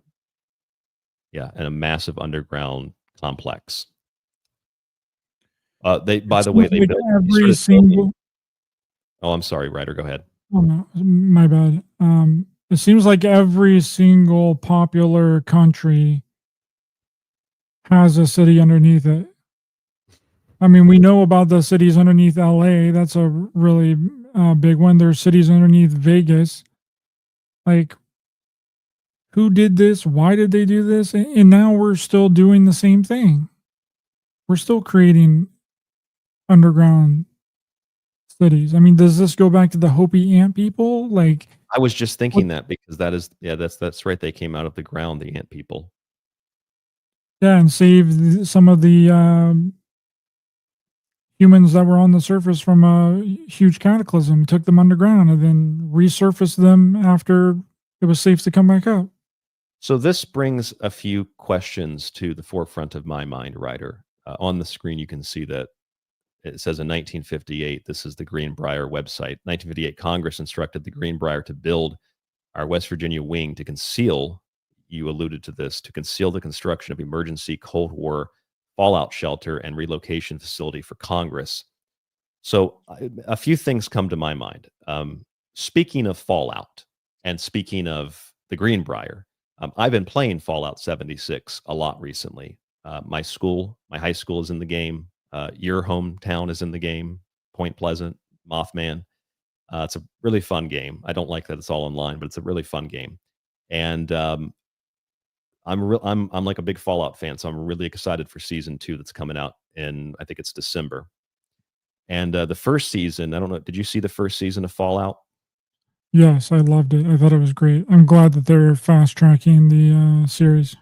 Yes, me too. And so if anybody doesn't know anything about Fallout, that's okay. You don't have to be a video game fan to know anything about it. But this is what it makes me think. In the first season, taking from the canon and the lore of the actual video game stories, you have a corporation called Vault-Tec.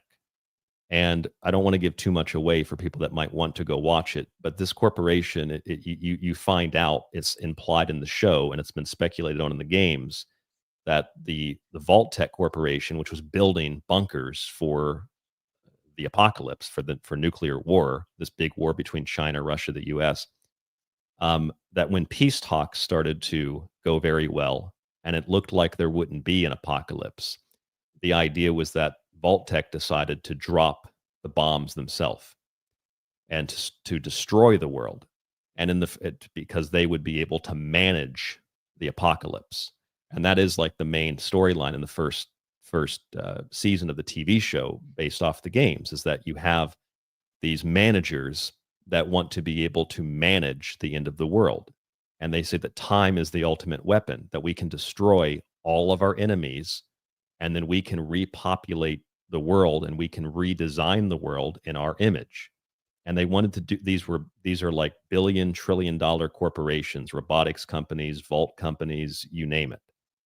And I mean, truth is stranger than fiction, but sometimes they're the same thing.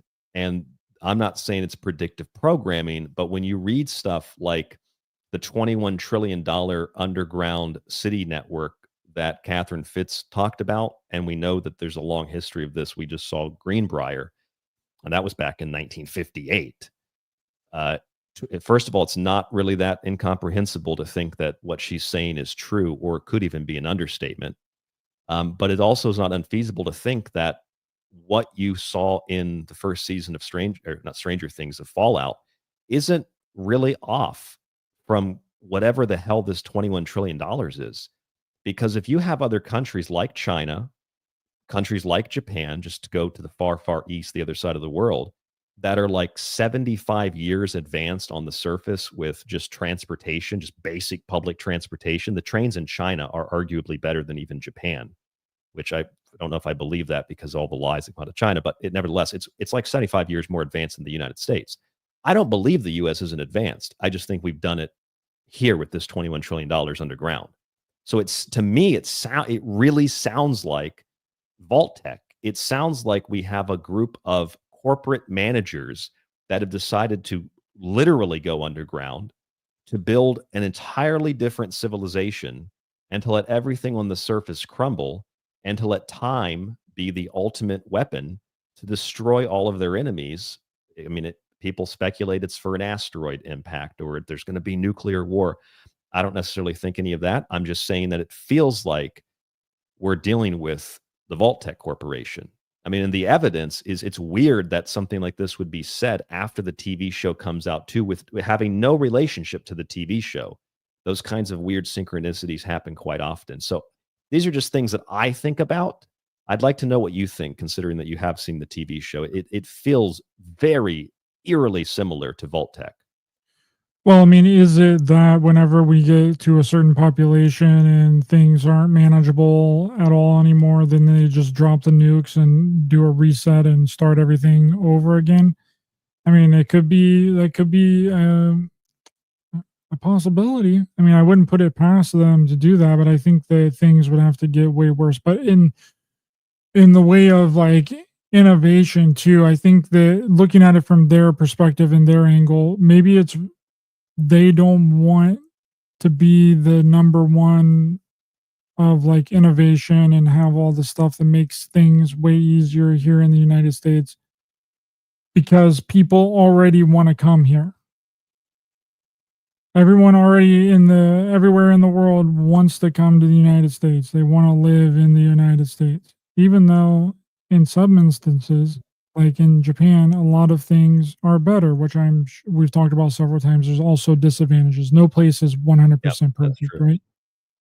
But if we were also the number one inventor of all this stuff, and we had all this technology that made the way of life 100 times better than it already is, then there would be nothing but people coming here.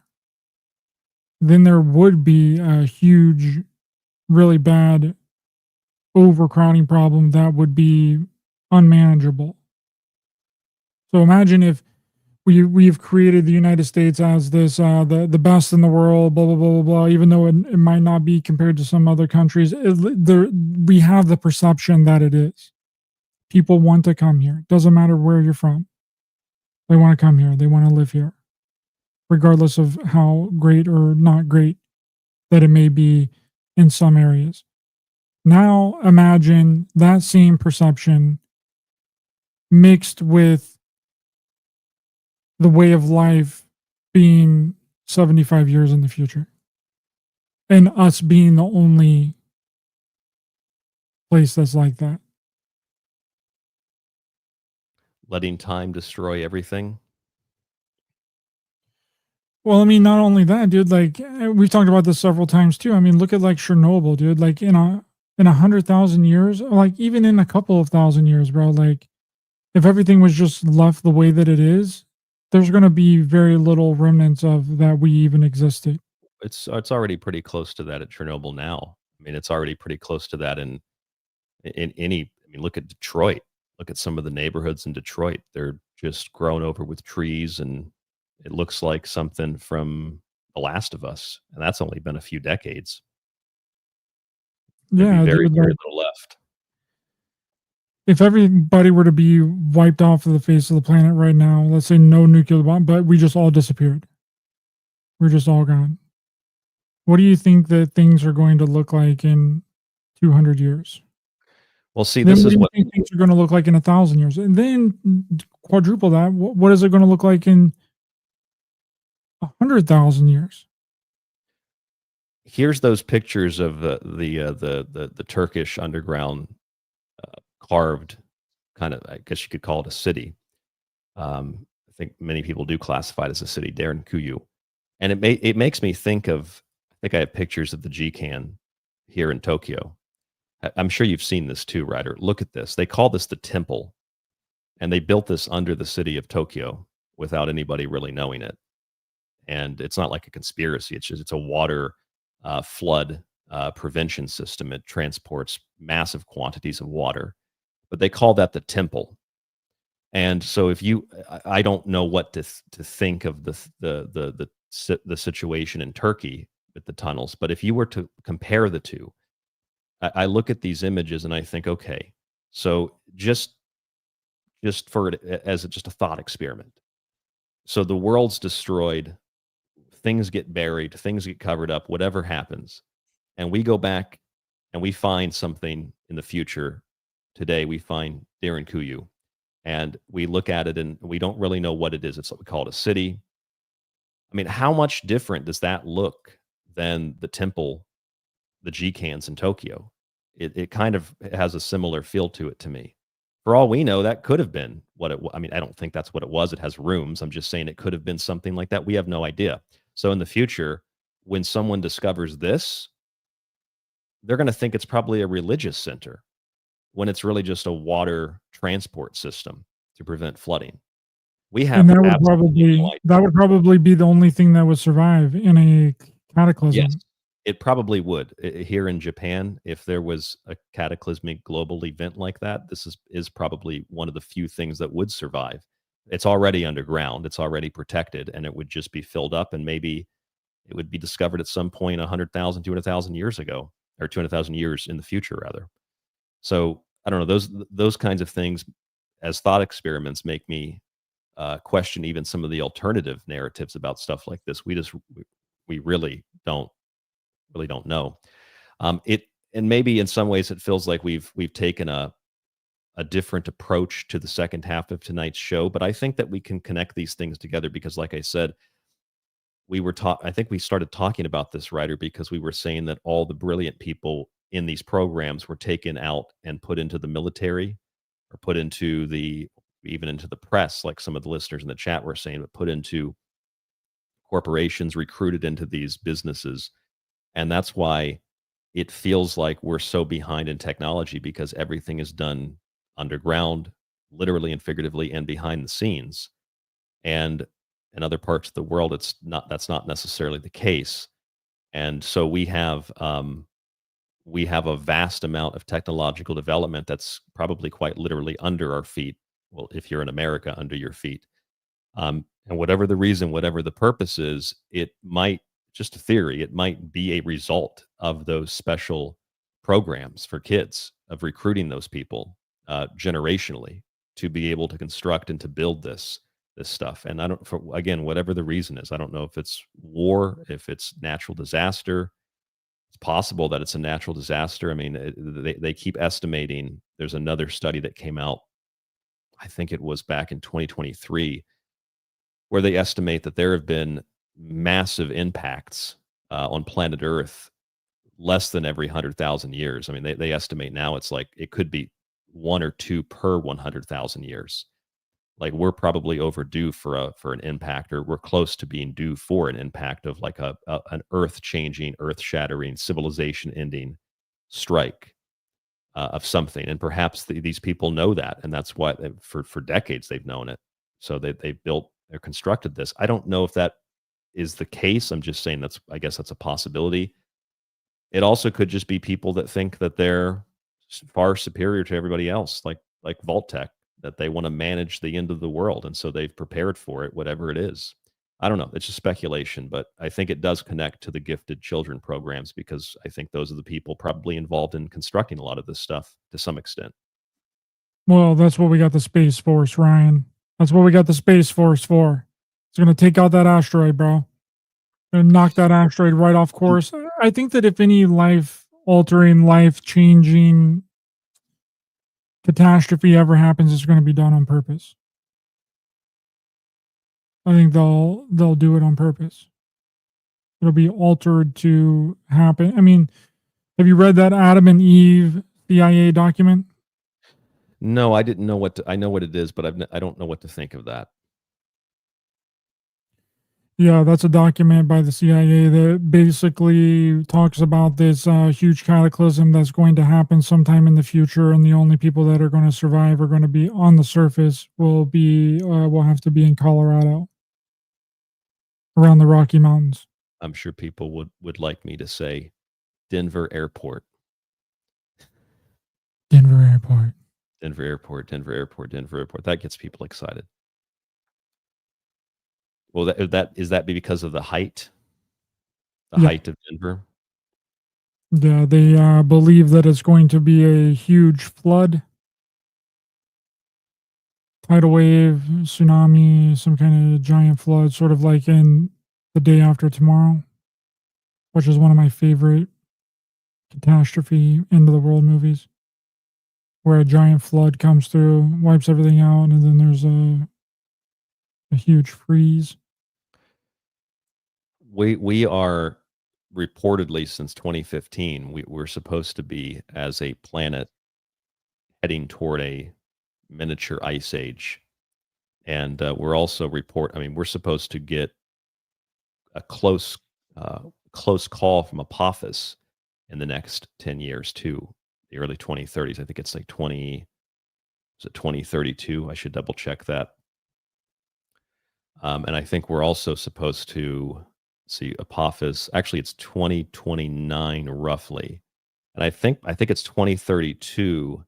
We're supposed to go through a very dangerous part of the solar system that has been associated with previous cataclysmic events, impacts from large objects. I can't imagine anything else being able to create those kinds of tidal waves. Are you talking about the second electromagnetic field where the Earth is going to be in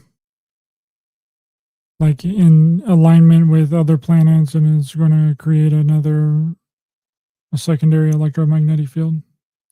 No, I'm not speaking of that. I'm talking about, I don't remember the name of the actual, I think it's an asteroid belt, but that in 2032 there's a relatively high chance, and that might also have to do with Apophis. I think Apophis is supposed to come by twice, but that there's a very high possibility that there's an impact. I think it's like 1 in 40 that there's a massive impact on Earth in the next 4 years. But then if it doesn't happen, then it would happen in 2032, 2033, 2034, somewhere around there. I'm not an expert on this, so these are just things that I've read, but 1 in 40 is a really, really high chance, a really high possibility of something like that happening. In fact, there was just a meteor that came down over Japan 2 days ago, I think it was, in a big fireball. And that kind of stuff just happens.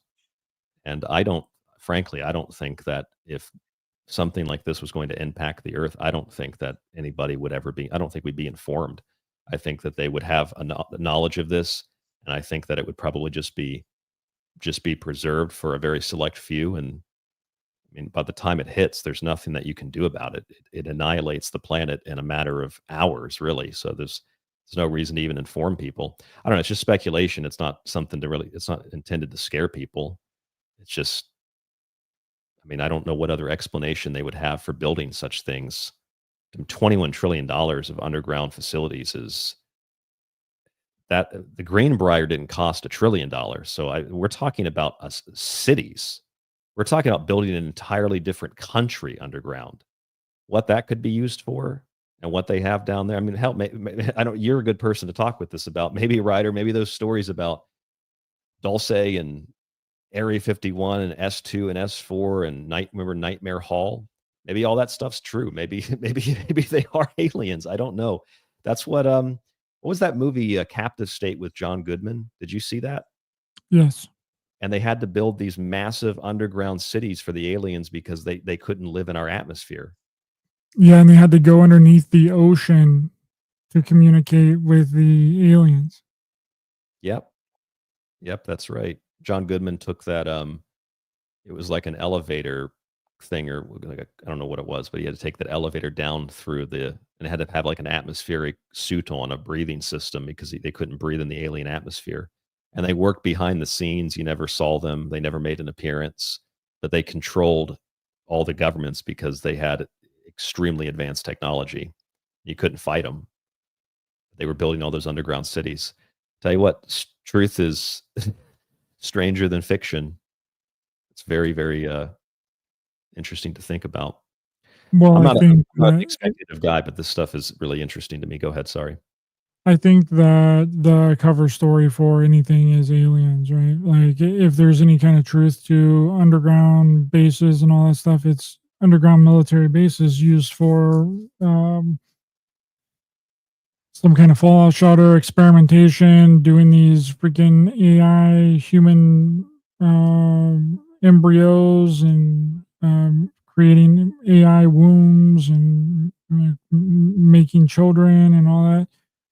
which is really interesting because that's kind of like what the Son of Sam. I know you're familiar with the Son of Sam. I watched the new documentary on Netflix the other day, and well, before I get into that, you know about the World's Fairs, right? And the orphan trains. Like, where did all these freaking orphans come from, Yes. dude? Why were there so many orphans running around? Why were there so many babies in these freaking incubators? And that you could buy a baby. You could literally go to the World's Fair and buy a baby. We've never talked about this, and I would need to know additional context, but I don't think that it's necessarily as strange as it might appear, because you can already, if you have enough money today, you can already do this. It's not maybe as public because it's more for the wealthy, but you can go to, I think there are companies in China for sure. I'm sure they're in the US too, where you can pay to have a baby designed. They actually call them, I can pull up the article, they call them designer babies. So you can essentially buy test tube designer babies already today. I mean, these are stories from like 10 years ago too that I was reading about this. So, I mean, if we're talking about maybe lost technology, I mean, I don't believe that everything we've learned about history is accurate. It's very possible that something equivalent to this was happening in those days as well. I mean, there's all sorts of different stories about this. In fact, some people have been jailed for doing that. Oh yeah, absolutely. But it's like, where did all these babies come from? Why are there so many orphans? What are they doing? Why are they all in these incubators? And like, there was this whole network surrounding this kind of stuff where people were told that their parents had died. Right? They were told their entire life that their real parents died, but they really didn't die.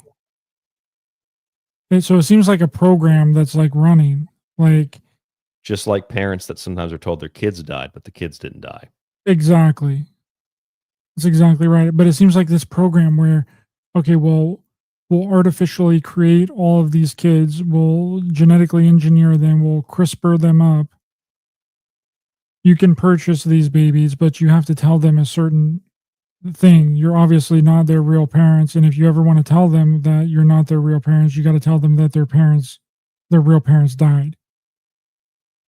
And it sounds like a program, like something that is there's something very nefarious behind that. And that's what happened to the Son of Sam killer. Now, regardless if you believe that he's actually the one that did it, because there's a lot of theories and a lot of conspiracies around it, but that's what happened to him. He was told that his parents had died.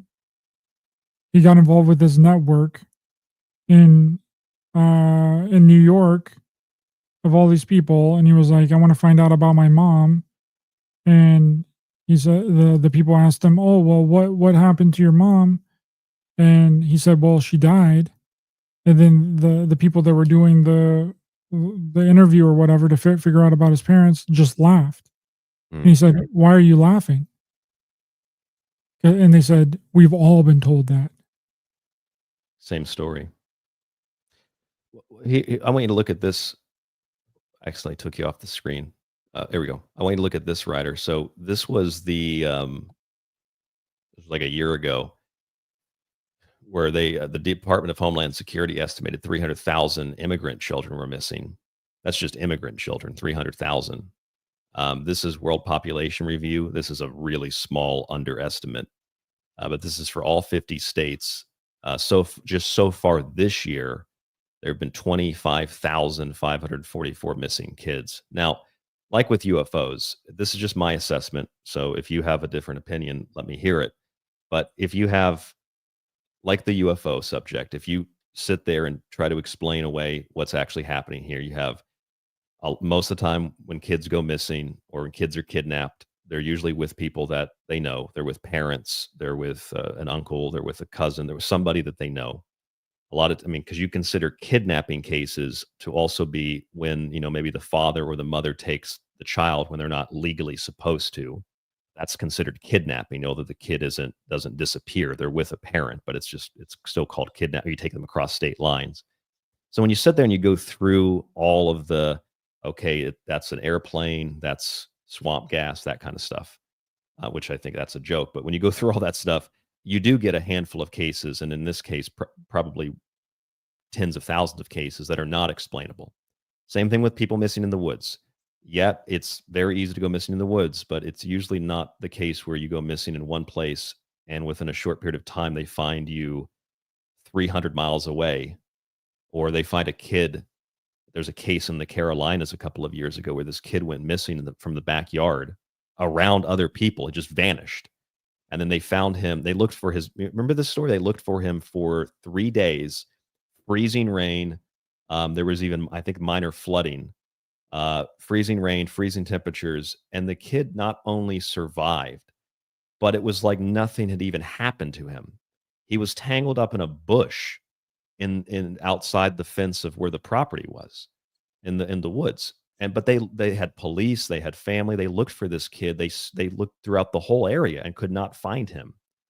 I mean, that's a whole nother subject, but I guess the point of what I'm getting at here, other than that there's a lot of different reasons for why these things might happen, is that if you're talking about orphan trains, the context of that is kind of like, World War II, and the stories of gulags or concentration camps. Most of the time we're talking about estimated numbers, and we're also talking about, a lot of times we just see pictures. And if you see a picture of a bunch of kids, or you see a picture, what we call the orphan trains or whatever the case might be, once you verify the picture is real, I think the difference between a few cases of that and then the hundreds of thousands of people that go missing for other reasons, I think that there's probably this is just my assessment, I think there's probably a logical reasoning, a logical explanation for those things that are not necessarily part of some larger conspiracy. And again, I think that because today in the modern world where we track everything is tracked. I mean, there are close to 500,000 just in the US, immigrant and people that are citizens, kids that go missing. And that's today. And you don't see them on orphan trains. You don't see them in these programs. Things go underground. I think we're just so, in my opinion, I think we're just so used to seeing things. Like, we have access to so much information that if we don't see it directly, it must be part of some larger conspiracy. Or if we don't know the context of something from the past because we just learned it, it must be part of some larger conspiracy. I'm not saying it's not. I just think that when you compare it to the number of people that go missing today, which is far more than what went missing in the past, or people that were orphaned or whatever the case was, I think there's probably a rational, logical, bizarre reason for that. That's just my assessment. But go ahead, please. Yeah, I think that even the stranger ones is the people that go missing and disappear in the forest, and then people are looking for them for a really long time, and then their remains are found where they had been searched for. Yes. That one, that's really, really weird. And some of the survivors from the missing 411 is some of the most interesting ones. Like, some of the kids that have survived it tell really interesting stories. There was one of this kid that went missing for a while and said that his dead grandma took him into an underground facility. She had like all these weapons and all this stuff, and like there was like robots and stuff down there, and she stayed with him. Yeah, that one's wild. Then there's another one of a kid that his grandma heard him like in the distance, and he was missing for like a really long time, and then he was found in like a cave that was like laying down on like a bunch of leaves.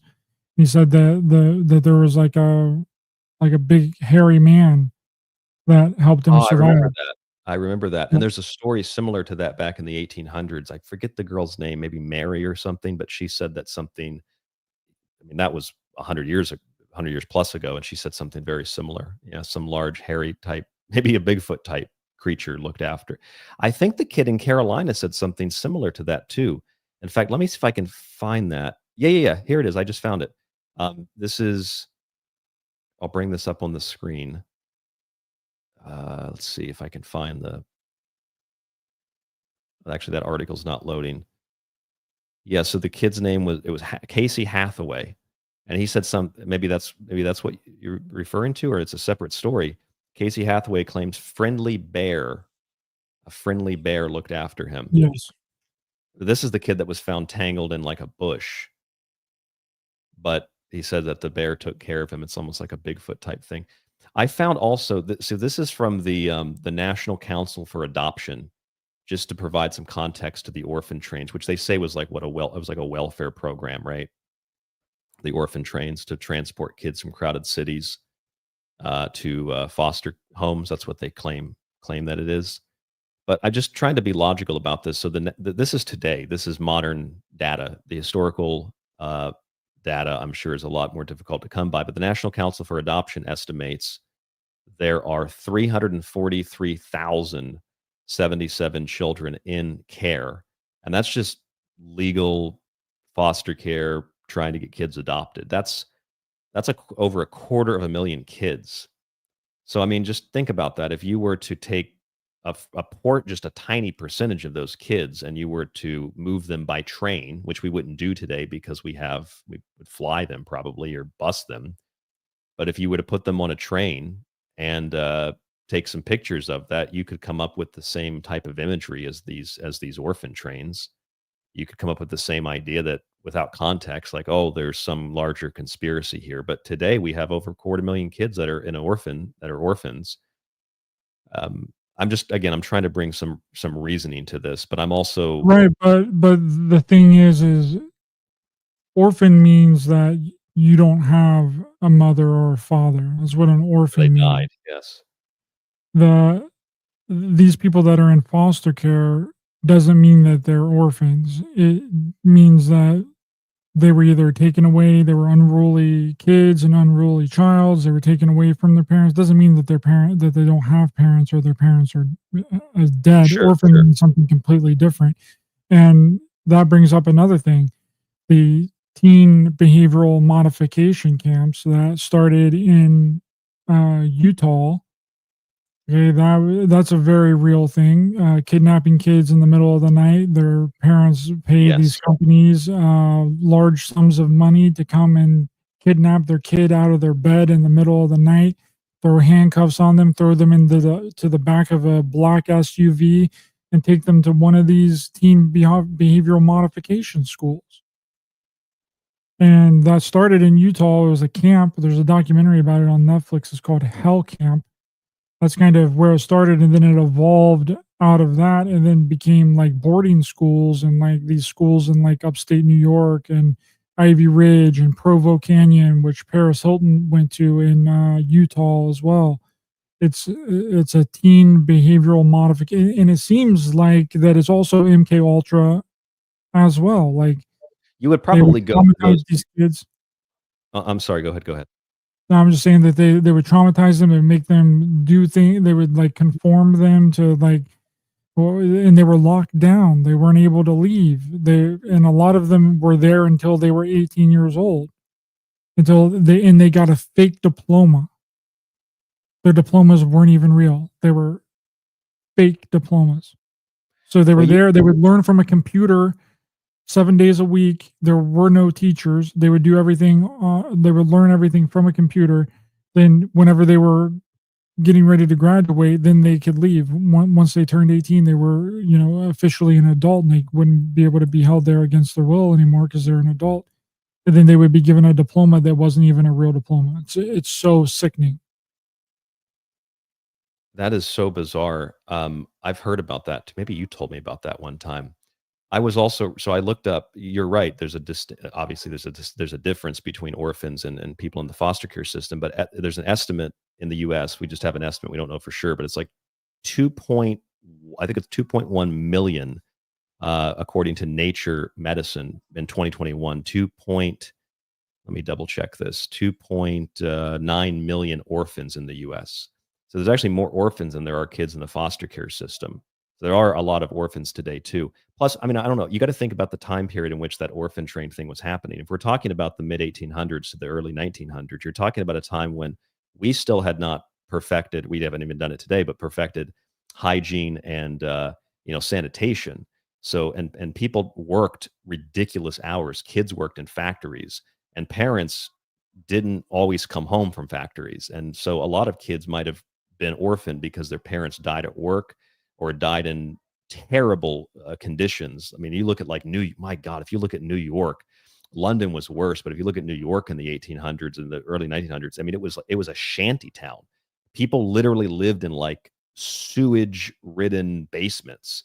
There's like sewage on the floor. It's disgusting. Like a family of 15, 20 people, extended family, would share one toilet that didn't even flush half the time.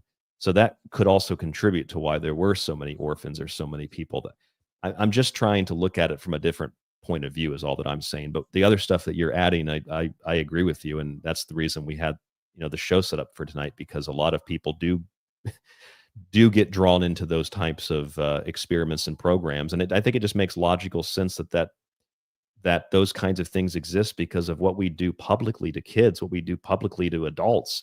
Why wouldn't this stuff be done behind the scenes?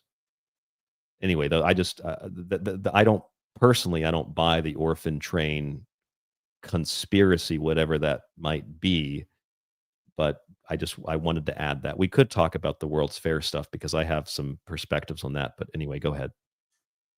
No, it's just interesting that no one ever has figured out where the kids came from. Like, where did the babies come from? Why were there so many babies? Why were they all in incubators? And why could you buy a baby? And why did people act like they had never seen a baby before in their life? Like, it's a very strange amount of things that are going on there. And I'm not saying that there is any conspiracies about it, but if you're talking about a repopulation of the world after a global cataclysm, that's what you would do. You would put babies out for sale because you needed to repopulate the world and give babies, and there would be all these orphans, right?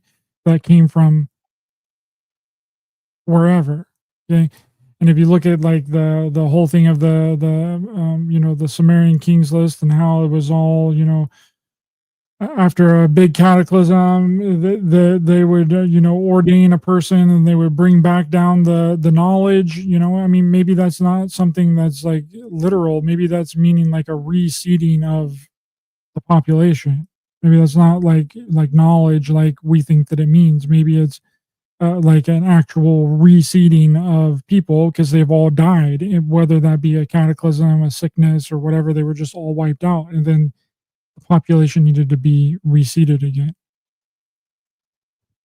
It's interesting. I'm not saying that it's fact or even that I believe it. I just think that it's an interesting theory and an interesting proposition to have. But 100% the kidnapping of children has happened. It's, that was a part of the teen behavioral modification camps and the schools. That is real, which is a part of the Institute TV series on MGM Plus. So, like, that's how it opens up, is a kid being kidnapped out of his bed at his parents' house.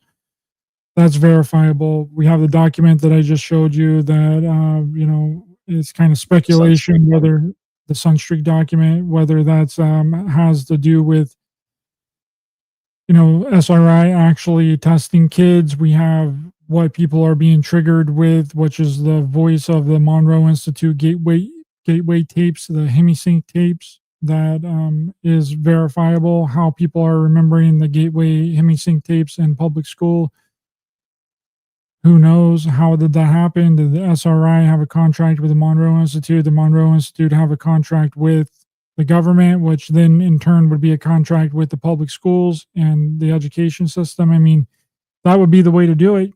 You would test these kids in a public setting. You would tell their parents that they were a part of some sort of, that they're very special or they're very stupid, depending on which state that you're in and depending on the conditions and the way that they were raised, the types of trauma that they would have. You would give a different explanation depending on where in the country you're raised and born and where you live. Then it would bring that, then that way you can get all the smart kids and the people that could make any great large impact out of the, from keeping any kind of innovation. So then you would have them working for you and you would be able to stifle any kind of real change that could possibly be made in the future. And that's just one level to it. That's just one layer to the whole thing. There's many other layers to it that I haven't quite nailed down yet, but that's my first one, because several people, like I mentioned, that I've talked to. Kriston, what's up? Why does Ryder look like he's in the basement always? Always in the basement, bro. It's because I don't have any lights. He's in one of the underground bunkers.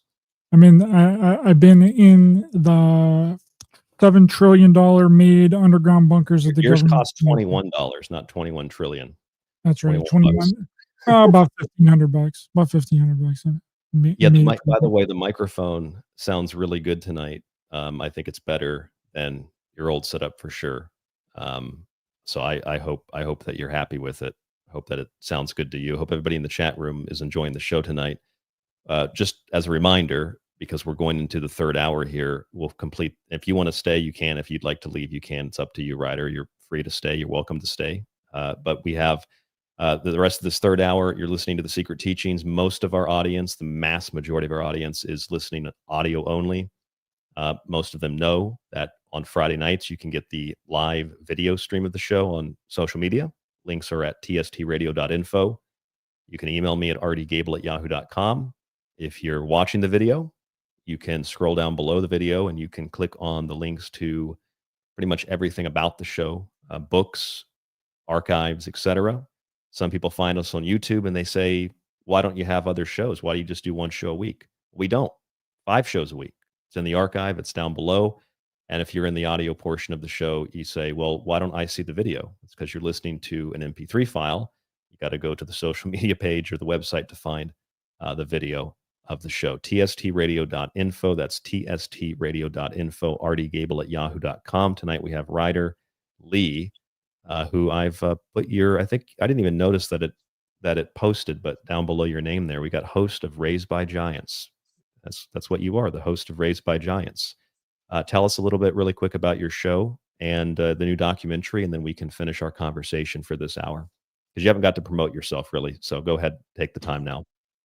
You can find me on Raised by Giants on YouTube and any and all podcast platforms. You can also watch my 2 documentaries, JFKX Solving the Crime of the Century, on Apple TV Plus, Amazon, and Tubi, and my latest documentary, Clockwork Shining, also on those same platforms. And my new documentary, Psychic Agent, The Real Life Stranger Things, I am currently working on. I am in filming production, so hopefully that will be released before the end of the year. Sounds good. I look forward to it. Your last documentary I thought was really well done. Not that JFKX wasn't, but I thought the last one was really, really well done. People haven't watched that. They can watch it on, what is it, Amazon? Amazon and Tubi. So if you got the Tubi app on your TV, or if you got it on your phone, you can just type in A Clockwork Shining and you'll be able to watch it. Yeah, I just did a show with Jay earlier, and we were talking about the Stanley Kubrick and with the new show, The Institute. And then we started talking about The Exorcist by William Friedkin, because Stanley Kubrick was in line to direct The Exorcist, but he didn't want to do it because he kind of turned it down because he was like, this is kind of seems outlandish. And Kubrick was a known atheist, so he didn't really necessarily believe in the paranormal or demonic possession, so he turned it down, and then it fell into William Friedkin's hands. And it turns out that the real life story that The Exorcist is based on was based on a kid, and he went under a bunch of pseudonyms for his name, and he went under Ronald Doe. So Ronald Doe, Ronnie, several different names. And the priests that were all involved in the exorcism, the supposed exorcism in 1949, because it's been highly debated and criticized, his identity was held secret for a really long time. It wasn't until after his death that his real name was identified. And it turns out that he became a NASA engineer for the Apollo 11 space shuttle. I see you putting it on the screen. I'll put that on the screen. Wow, I didn't know that. Boy whose story inspired The Exorcist grew up to play a key role in the first moon landing. Protecting his identity for decades using pseudonyms, the boy went on to become a NASA engineer contributing to the Apollo 11 space shuttle. So his real name is Ronald Edwin Huckler. And I don't believe it's true, but I do believe that there have been a number of theories over the years that NASA has employed psychics or something to that effect in the Apollo programs in particular. So that's an interesting factual piece of information to go along with the theorizing. yes, and then Huckler was a crucial resource who contributed significantly to the Apollo missions during the 1960s. Without his patented technology that made the space shuttle panels resistant to extreme heat, our glorious astronauts wouldn't have stepped foot on the moon in 1969. So, yep, that was just a very interesting thing that I came across while me and Jay Widener were decoding the hidden meanings behind The Exorcist today, earlier on my channel, Raised by Giants on YouTube. So if you guys are interested, please go over there and check that out. That was just 4 hours ago that we did that show. Raised by Giants on YouTube, TST Radio Official on YouTube. Thank you all for tuning in tonight. Ryder, let us go back to the main theme, the main subject of tonight's show, the experimentation on children. Is there anything, whether it's about Sunstreak or anything else we discussed, that you did not get to fully iron out? Well, I thought we were just doing 2 hours, so that's why I shoved in the whole thing with the Utah and the teen behavioral modification schools, because that's another angle to all this, and the people that were Ivy Ridge and the Academy at Ivy Ridge in upstate New York, which also has a Stanley Kubrick connection. They were forced to listen to the opening to 2001: A Space Odyssey on repeat every single morning. That's what they were forced to wake up to for years and years and years while they were at the Academy at Ivy Ridge. So there's a history here of experimentation on children. It's not directly connected to psychic stuff, but it could be looked at in that light. It would have to, and there's also a gentleman out of Colorado that was also using the HemiSync tapes by the Monroe Institute as well. It's called the Twilight Learners Program. Badinsky was his name. Thomas H. Badinsky ran this Twilight Learners Program, which was used as the cover story was like a biofeedback. So kids that went through trauma or had issues, learning problems, learning issues would be taken to this Twilight Learners Program by Thomas H. Badinsky.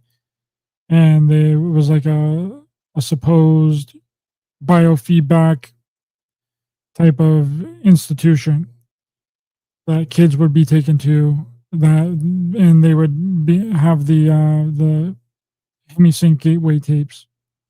Remember the way that people would line up for their children to get vaccinated during, quote, COVID, offering your kids up for an experiment. That was like the nightly news, public, not secret, not private. It was actually considered the right thing to do. Think of the context of that historically too. People offering their kids up to those kinds of programs. By the way, Flux in the chat says JFKX and Clockwork Shining are two pretty good documentaries. Teresa also says the same thing. Thank you, Teresa. Thank you, Flux Capacitor. Really appreciate it. Working on the third one right now. So it's going to be really great. And then we're going to work on JFKX too. So we're going to do a sequel to the Resurrection. Yes. JFKX, The Resurrection. So let me ask you this question, going back to my opening statements tonight. Rudolf Steiner wrote in 1917 that there will be an injection developed that will destroy people's inclination towards spirituality. There have been in the last 3 years, but also in the last 6 months, there have been stories about COVID injections damaging the pineal gland or the pituitary gland.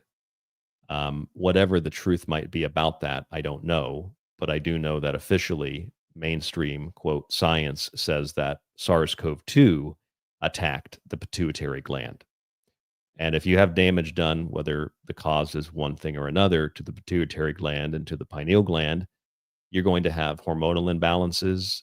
You're going to have sleep problems. You're going to have weight gain. You're probably going to have all the things that go with that: inflammation, disease. You're going to have disorientation. You're going to be confused. Almost the kinds of things that you might also experience if you take certain forms of psychedelic or hallucinatory substances. Things that are, those are synthetic or organically derived versions of substances, but when you tamper with the body's natural chemical systems, and because the pituitary gland and pineal gland are connected to melatonin and DMT, which was used by Strassman in the studies to induce those altered states of awareness where people interacted with elves and aliens and angels and all kinds of other things. So I wanted to show you this. I don't know if you saw this story, and I have to look through. Oh, here it is. Psychology Today. Psychology Today said that COVID-19, the quote pandemic, actually altered our perceptions of time. And it's not a metaphor. They're serious. It has to do with anxiety. It had to do with the trauma. It had to do with the fact that, I think the 24-hour, 7 days a week news reports, the constant reminders of deaths and cases and all that. It was a globally, and I'd say specifically in the US and the UK, those are probably two of the worst other than Australia.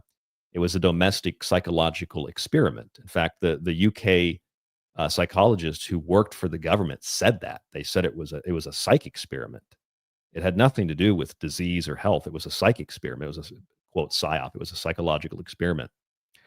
And when you have these kinds of conditions, anxiety, stress, fear, terror, all that stuff, you can actually lose your sense of taste and you lose your sense of smell too, which is another interesting thing.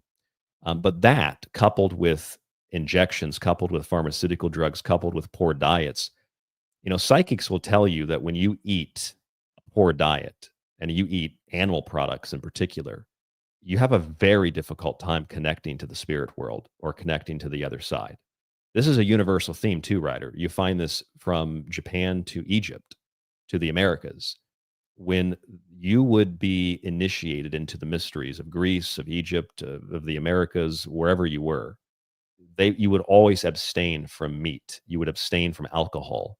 You would abstain from anything that could alter your ability to connect to the other side, which is non-carnal. So if you have a society where people are drugged, people are traumatized, people are poisoned with food, people are injected with, in this case, we're talking about mRNA, you're creating what the conditions that people might describe as being the result of satanic ritual abuse. You're creating the conditions that, really, I think you could even compare them to the trauma that soldiers experience in war. And they become, disconnected from reality and traumatized and develop, we used to call it shell shock, but now we call it, so we have 3 or 4 other names for it. But we're doing that to children. We're doing that to adults. We're doing that to an entire society. I can't speak for the rest of the world, but I can say in the US for sure we're doing that. And these are all experimental processes. And like I said, I could pull up the documents for you. In the UK, the scientists there said that the whole thing was a psych experiment to traumatize people and see how they'd react to it. There's probably a connection to Tavistock as well. So that's how I started the show tonight. But I think that we can go beyond the black programs. And I think, this is my opinion, that there is a spiritual component to this, where, like Steiner said, there is a spirit of darkness. There is something etheric or something spiritual. There is something non-material operating through people to create these types of conditions. I just don't. I know people can be classified as psychopaths and do really, really, really, really, really bad things, and that can be induced through trauma and abuse as well. I don't think that all of this stuff is the byproduct of just greed. I don't think it's all the byproduct of people that are just not good people. I think there's a spiritual dimension to this. What do you think? I would say that they've been trying to cut off our connection to the spirit realm, or whatever you want to call it, to other layers of reality for a really long time. Like, long time. That's why the food's poison. That's why the air is poison. That's why you're getting jabbed. That's why the United States is the most jabbed country in the world, and we all get it really, really quickly. I mean, other countries, they spread them out over a certain period of time to let some kind of brain development actually happen before you get it. So I would say that they've been doing that for a really long time. The medical industry has been trying to tamp down any kind of connection that anyone may have to the spiritual realm. Now, as far as what some of the psychic testing and some of the stuff might actually be for, like I was mentioning earlier, the remote viewing has developed and turned into something that it wasn't before. Every single time, like, there's an evolution of remote viewing. It turns into something, it goes dark, it goes black, it goes from just some people doing it for fun, like with Pat Price and Ingo Swann. They had the ability since they were very young, and it developed into an intelligence data collection for the government. Well, the next step of that is going to be, can we see through somebody else's eyes, which is the outbounder experiments that they were running at SRI and at the government. The next step of that would be, well, can you bilocate? Can you create another physical body outside of your own physical body, but it'd be like a spiritual, not astral projection. Astral projection is different. Astral projection would be in a realm that the normal eye couldn't see. It's a different realm. I mean, like, just straight up bilocation, being in two places at one time. That would be perfect site integration, right? Then the next step would be, can I influence somebody with my mind to do something that they ordinarily wouldn't do? Can I put thoughts directly into somebody's head that didn't come from them? Can I do that psychically? Can we make people do things that they normally wouldn't do? Can we influence them psychically to do things? And then can we get so far deep into their brain that we could literally control them with our minds? Can we get so deep in there that we could create crime? Could we create a remote assassin? Can we get into somebody's head and make them kill another person? I mean, that's what MK Ultra was like. One of the byproducts of MK Ultra was to create remote assassins, right? Well, with that, there would be evidence. But if you were psychically in control of somebody else's mind and were able to control their thoughts and their ideas, and maybe even control their movements and their bodies and interact with things as if you are them for a certain period of time. And some of this makes sense. It might sound a little crazy right now, but it makes sense. I mean, a lot of these school shooters, they don't remember anything. Yeah, I was just about to bring that up on the screen, as a matter of fact, because do you remember, separately from that, do you remember a guy named Charles Lieber? He was a Harvard scientist. Was that the guy that with the weapon? I'm not sure if it was a weapon, but they were developing neural laces, and this is the guy that was arrested. Here, I'll show you on the screen. This was the guy that was arrested and charged with basically being a spy for China. He was dumping research to China. This was during the quote pandemic 2020. But he developed something. This is what it made me think of when you were talking. He developed something that would allow for them to place like a neural lace behind the eyes, so that you could put this in somebody, and whether they knew it or not, you could then have like a live video feed through the person's eyes, and you could be able to control essentially what their perception, but you could also have like a little kind of a CCTV camera inside of the person's skull and watch what they're watching. It's like Black Mirror. That's what this guy was working on at Harvard. He was giving this kind of tech to China, or he was working for China in some capacity. He also had connections, if I recall, to vaccine development, but I know that he developed the neural lace. But what you're saying reminded me, yes, it reminded me of the Washington Naval Yard shooter. This is the classic story where he scrawled on his gun, "This is my elf weapon." And he had said that he had been hearing voices. I'm sure that everybody remembers that. That's a classic case. He said that people were following him, beaming voices into his head. And then the one that happened in Colorado, this was just, when was this? This was just 2 years ago, less than 2 years ago, where this kid killed himself in the bathroom and didn't actually carry out the shooting.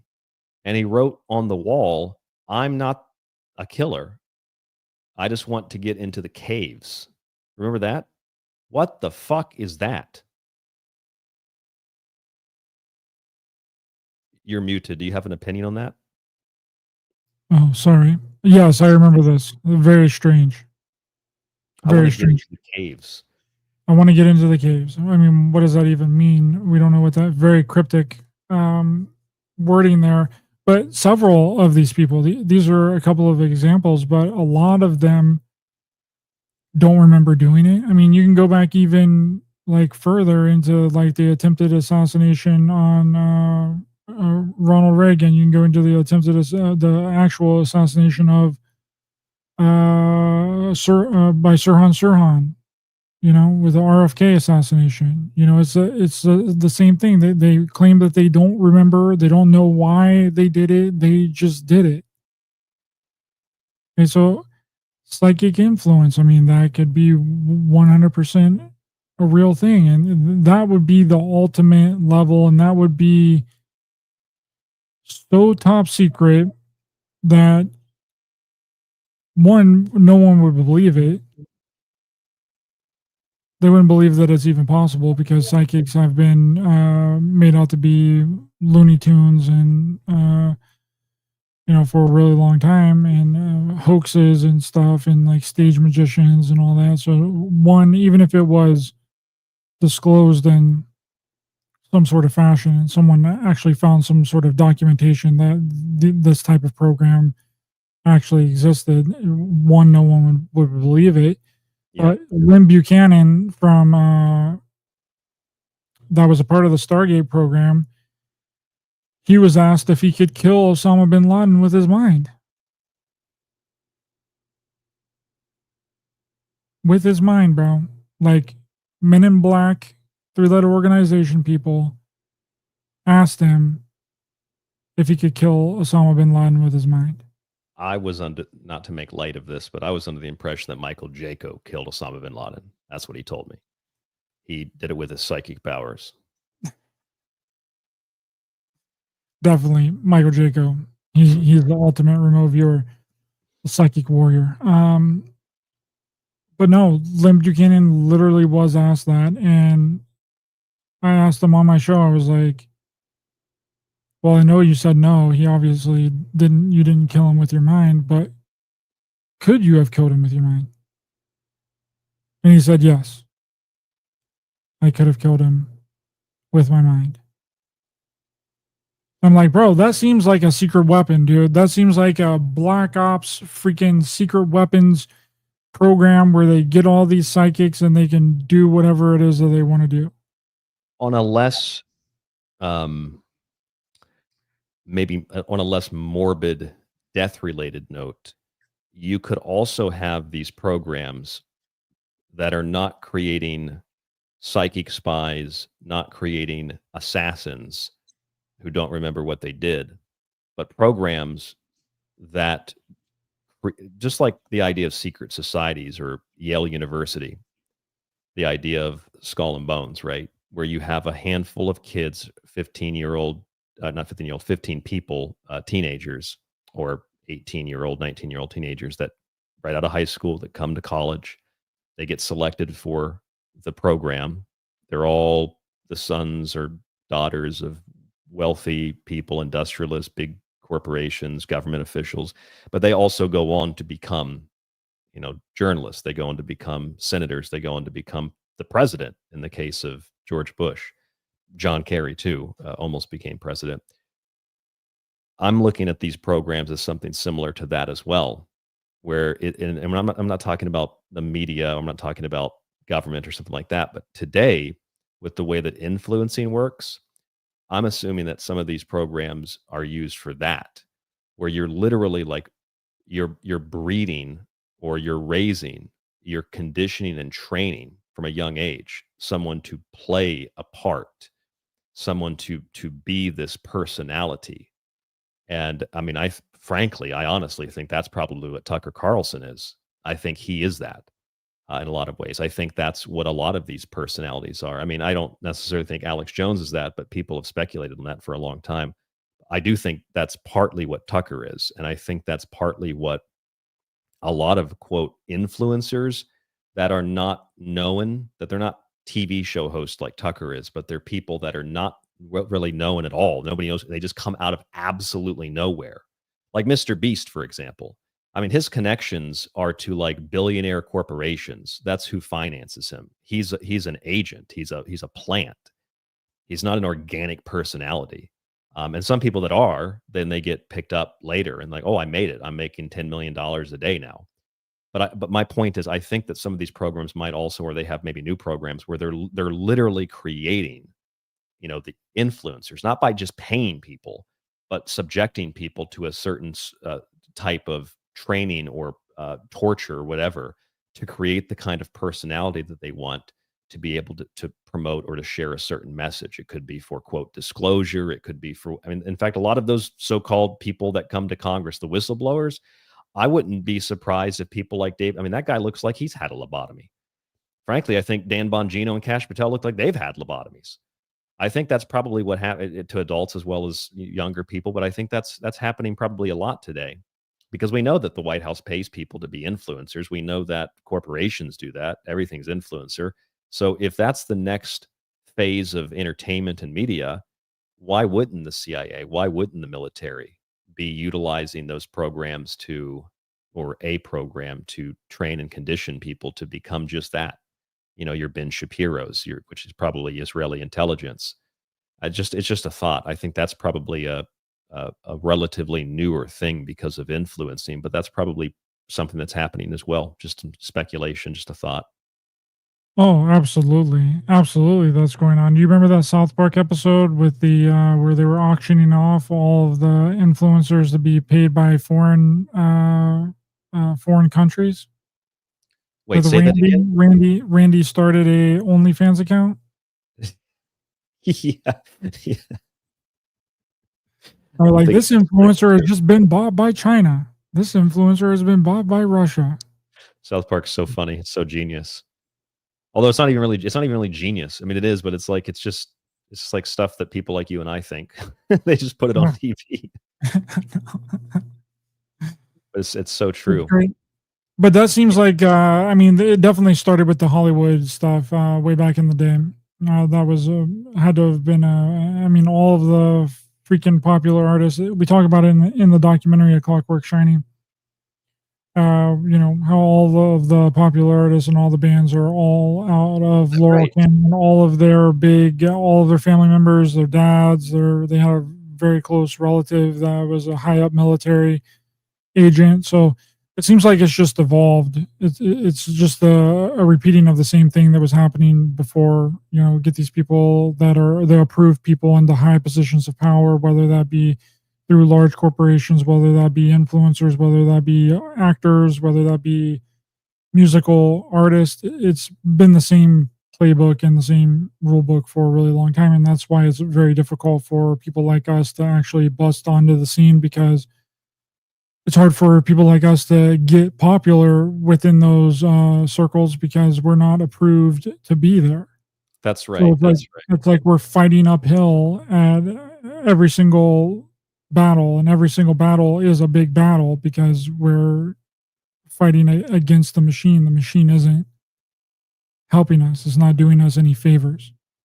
However, I agree with you completely on that statement, but I will add a caveat and say that there are plenty of influencers who are not famous, but they have a small following, and I think that some of those people are placed there and kept artificially small to make it appear as if they're not really anything but just a random organic person who just doesn't really have a good show or a good platform, but they're also working for the same people as people like Mr. Beast and others are. I think Well, the organic people are also used to rip off, right? Because some of the people that have the biggest, the best ideas are not backed by anybody. Like, they have the best theories, they have the best ideas, they have and the big people come in and steal those ideas, steal those thoughts, and then take them for their own, because these big mega corporations, they have an entire team that can do anything that you can do. They can create any meme that they want to have created. They can create any art. They can replicate and duplicate anything that anybody could possibly think of. So if they see something that's going to be on trend or something that's going to be popular, they suppress those people and then they create it on their own, right? They'll take a certain kind of artwork or a certain kind of idea to their team at their company, and they're like, use this as the basis of what we want you to create.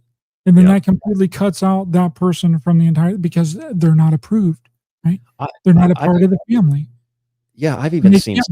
They can't bring them into the fold, because that means that's more money that they have to dish out, and then they're going to learn all of their secrets, right? So it's better to just keep them at a distance, and we'll have our in-house team do it. In our chat, Cool Channel Name says, and who determines what the point is? Well, I don't think it's one person or one group. I think it's a number of different groups. It makes me think of the, I don't know if, I guess you could call them advertisements. I've seen advertisements on Facebook, for example, and it just seems like a woman who's, I don't know, painting with her kid or something like that. And it's like a home video or something you're going to post on TikTok, and you watch it. And I don't know why I watched this one randomly, but I watched this one, and at the end of it, it's like product placement. This woman's like, and when my kid makes a mess, I use Clorox.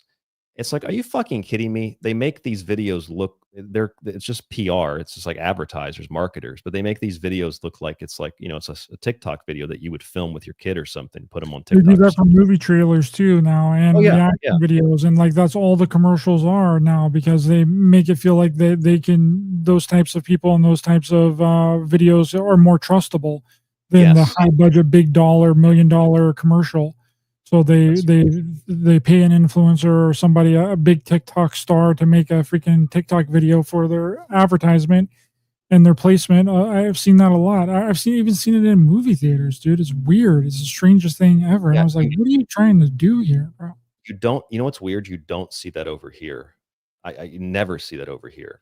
It's weird, even movie theaters. This is an unrelated subject, but even, I didn't tell you this, in movie theaters over here, Ryder, there's no commercials. I've been to 4 movies, I think, in different parts of the country, big theaters, small theaters. There's never commercials for like why you should stop doing drugs, because people just like don't do drugs here. There's never commercials for why you should stop vaping, because like people just don't, and they smoke a lot of cigarettes, but nobody vapes here. You don't see commercials for like, in fact, well, every time I've gone, we just went to see Jurassic Park. There's not even a commercial for soda. There's no commercials for candy. There's one commercial for popcorn, and the large bucket of popcorn, I swear to God, it can't be any larger than this little beverage cup I have. That's like a large over here. It's crazy. They Well, have. you know what really upsets me too is whenever people get mad at me for, you know, at the beginning of my show, like letting people know how to support my channel and like support my work and like PayPal and like buy me a coffee and signing up for like a channel membership. You know what I mean? Like they get mad at me for doing that. A small channel with, I've been doing this for over 5 years now, and I have 11,000 subscribers, which I think is a really good number. I've worked really hard for that. And haven't paid anyone to do anything for me. I haven't paid anyone to do ads. I've never done any of that. Right. And they get mad at me for letting people know how to help support me and help support the channel. I'm like, bro, why aren't you on Candace Owens or freaking one of the or a lot of these other big huge channels that have literal sponsorships for freaking like big high-end products? Why aren't you yelling at them for every 10 minutes that they do a freaking sponsorship ad? Like those are the people that you should be mad at, not the small people that are just trying to make it through life. Yeah, Right? It's so counterproductive, bro. The most counterproductive, and they think that they can just say anything because you're a smaller channel, that they can get on there and just talk shit all that they want because you're not making thousands and thousands of dollars off of your show, and you don't have millions of subscribers and people that listen to you. It's the most ridiculously annoying thing ever. It makes zero sense. This is why I don't like having any association with YouTube or quote streamers. I mean, I was doing real radio before any of this was happening. This is like the 10th, 15th YouTube show I've ever done. In 2025, I just started doing this. I don't like any of that stuff. And I also don't like how a lot of those platforms, they only pay you in like cryptocurrency. I think that it's all part of a faux revolution, frankly. And I think that there are people like, even if you look at Tucker Carlson, sure, I agree with a tremendous amount of stuff the guy says. However, he's like the martyr. And because he's fired from Fox News, people think, well, all right, I'll go follow. He has to be trustworthy. And then you go listen to him. I'm sure 90% of what he says is like, it's genuine, logical, rational arguments. But if there is anything shady there with the CIA, you don't need a bunch of disinformation. You just need a little bit of disinformation mixed in with what everybody else is already thinking, with someone you can trust. I don't know, like a Doty situation with ufology. And then you take this movement of people that don't trust the government and don't trust whatever they're being told. And now they find a new hero in my God, Russell Brand. You're going to listen to Russell Brand, who jokes about fucking his cat, to tell you about the New World Order, the guy that's essentially part of the entertainment complex New World Order. You're going to listen to people that their fathers were in the CIA. Doesn't mean he's not telling the truth, but it's like, it's just like with all the music that you just mentioned with Laurel Canyon. How is that possible that so many of these musicians, fathers, mothers, were in intelligence, that they were in the military, weapons development, chemical weapons development, psych warfare, etc. And you find that in the media too, and the incestuous relationships between people. You find that in the influencing world. You find that in ufology. I can speak for that more than anything. It feels like nothing's real. Everything's fake, or at least the real people are just, there's not many of them. I mean, here's the thing too, is I had a guy that was like, bro, am I going to hear about you or your documentary every single show? And I'm like, yeah, you are, bro, because just because you've heard it and you listen to every single show doesn't mean that someone new isn't going to listen to it and is hearing it for the first time.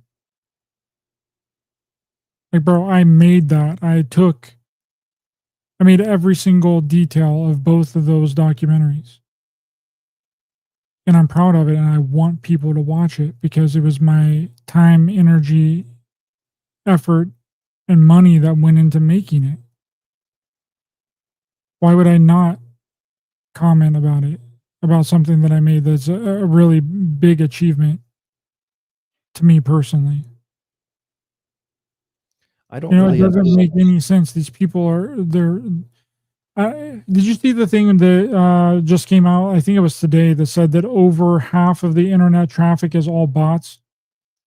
Oh, I've done shows on that in the past. It wasn't a recent thing. I mean, there might have been a recent thing, but yeah, it's like 50% is not real.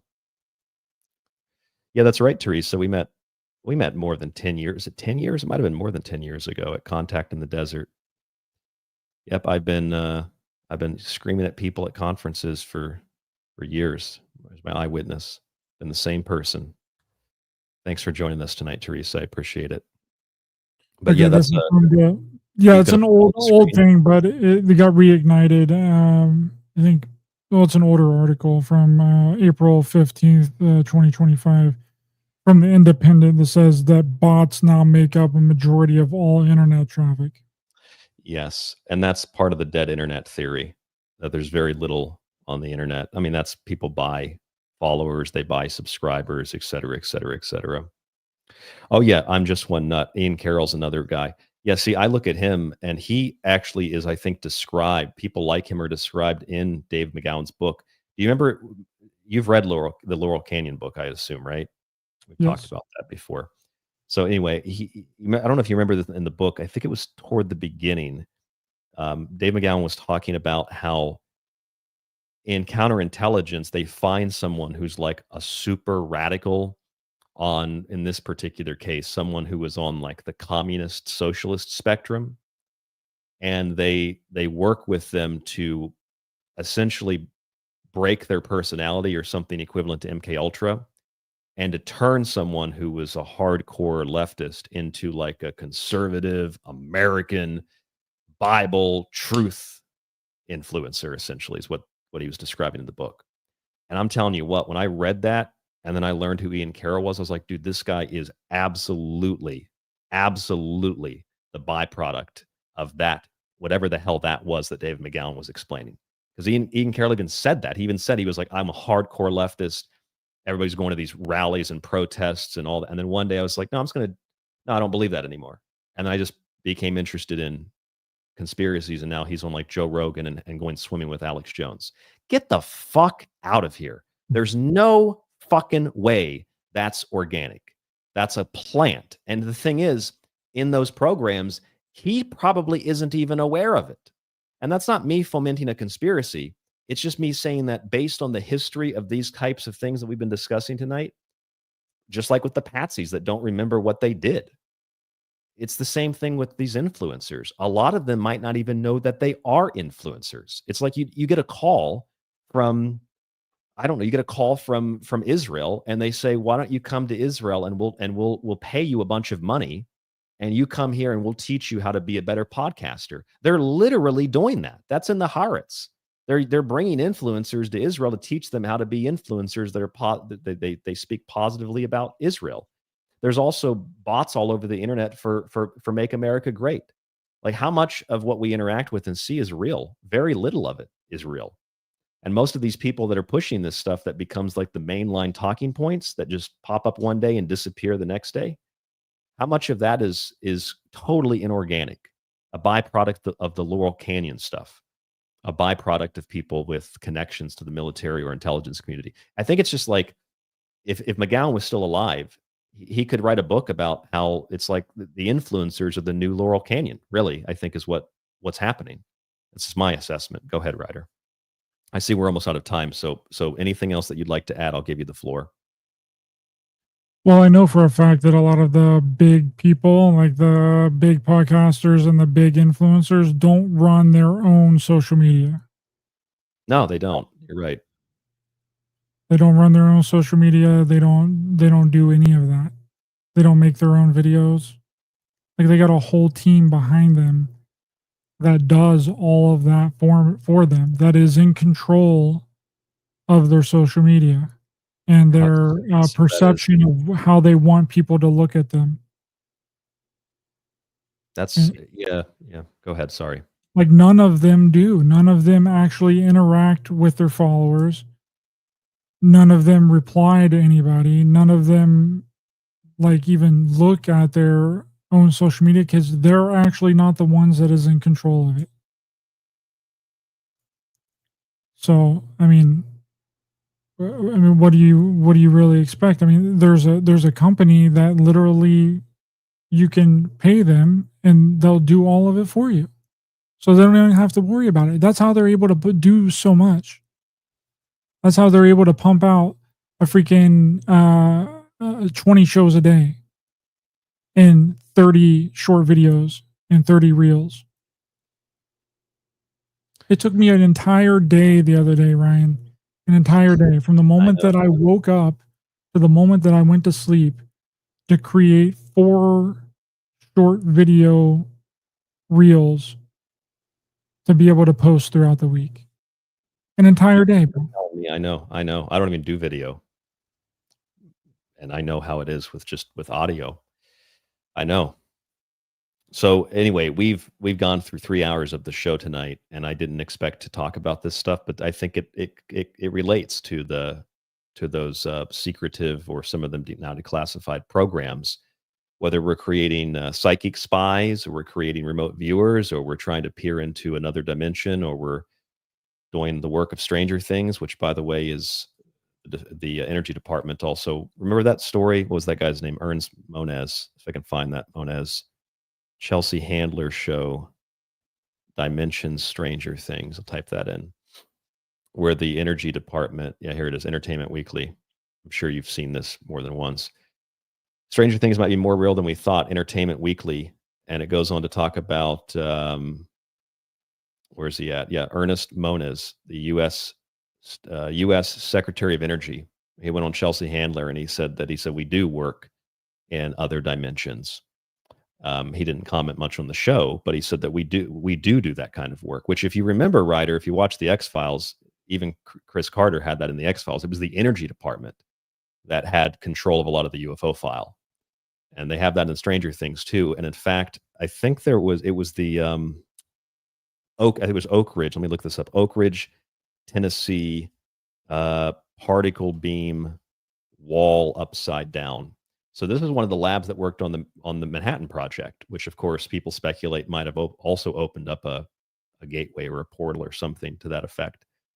And this was Oak Ridge. I'm trying to find the article. It was Oak Ridge Lab. I think it was NBC News. They were trying to open up essentially the upside down. That was the story. Anyway, though, if you have any comments while I look this up, I'll try to find this. You can let people know where your show is and all that again real fast before we're out of time. Okay. Yeah, thanks for having me on, Ryan. Really appreciate it. And you can find me on Raised by Giants on YouTube and any and all podcast platforms. And my documentary is JFKX and A Clockwork Shining on Apple TV Plus and Amazon and Tubi. And my new documentary that I'm currently working on now, Psychic Agent, a real life Stranger Things, will hopefully be out at the end of the year. All right. Sounds good, Ryder. Thank you so much. Raised by Giants. Here's one of the stories. Tennessee scientists are searching for a mirror universe, and it could be sitting right in front of you. That's the experiment. They were beaming particles at a wall and trying to open up the upside down. That wasn't speculation or hyperbole. That was the actual experiment. All right, Ryder, thank you so much for joining us. I appreciate it. Ryder's a good friend of mine, and it's always fun to have him on the show. I hope that everybody listening enjoyed. And you enjoyed this conversation, you can go to our archive and listen to older shows what Ryder and I have done together, or you could go listen to some of his stuff on his channel on YouTube. I don't really have a channel. I don't even really talk about YouTube or promote it. So our channel is more of our archive at tstradio.info. You can check that out. Ryder, you can hang on for a second, or I can let you go, but I'm going to comment on the chat room here before the show's over. I'm Just One Nut said, excellent show. Anybody else have anything to add in the chat room? I know Mike D was here, our old co-host. Mike says, I think he had a question maybe for you, Ryder. Yeah, Pat Price. He said, Pat Price, look him up, remote viewer. He's dead now. Don't know if you know Pat Price, but Mike had asked that. In the documentary. I mean, he's not in the documentary, but I do definitely reference. Yeah, you can't really talk about the Stargate program or all that without mentioning Pat Price, probably the best remote viewer to ever live. All right, there you go, Mike. If anybody missed part of tonight's show, go back. It's all right there for free. You just scroll back and listen to the entire show. We're listener supported. We do that through books and subscriptions. Also, the free archive. It doesn't cost you anything. You listen to the free archive and you get access to the entirety of the show. You just have to listen to advertisements. I know that's annoying.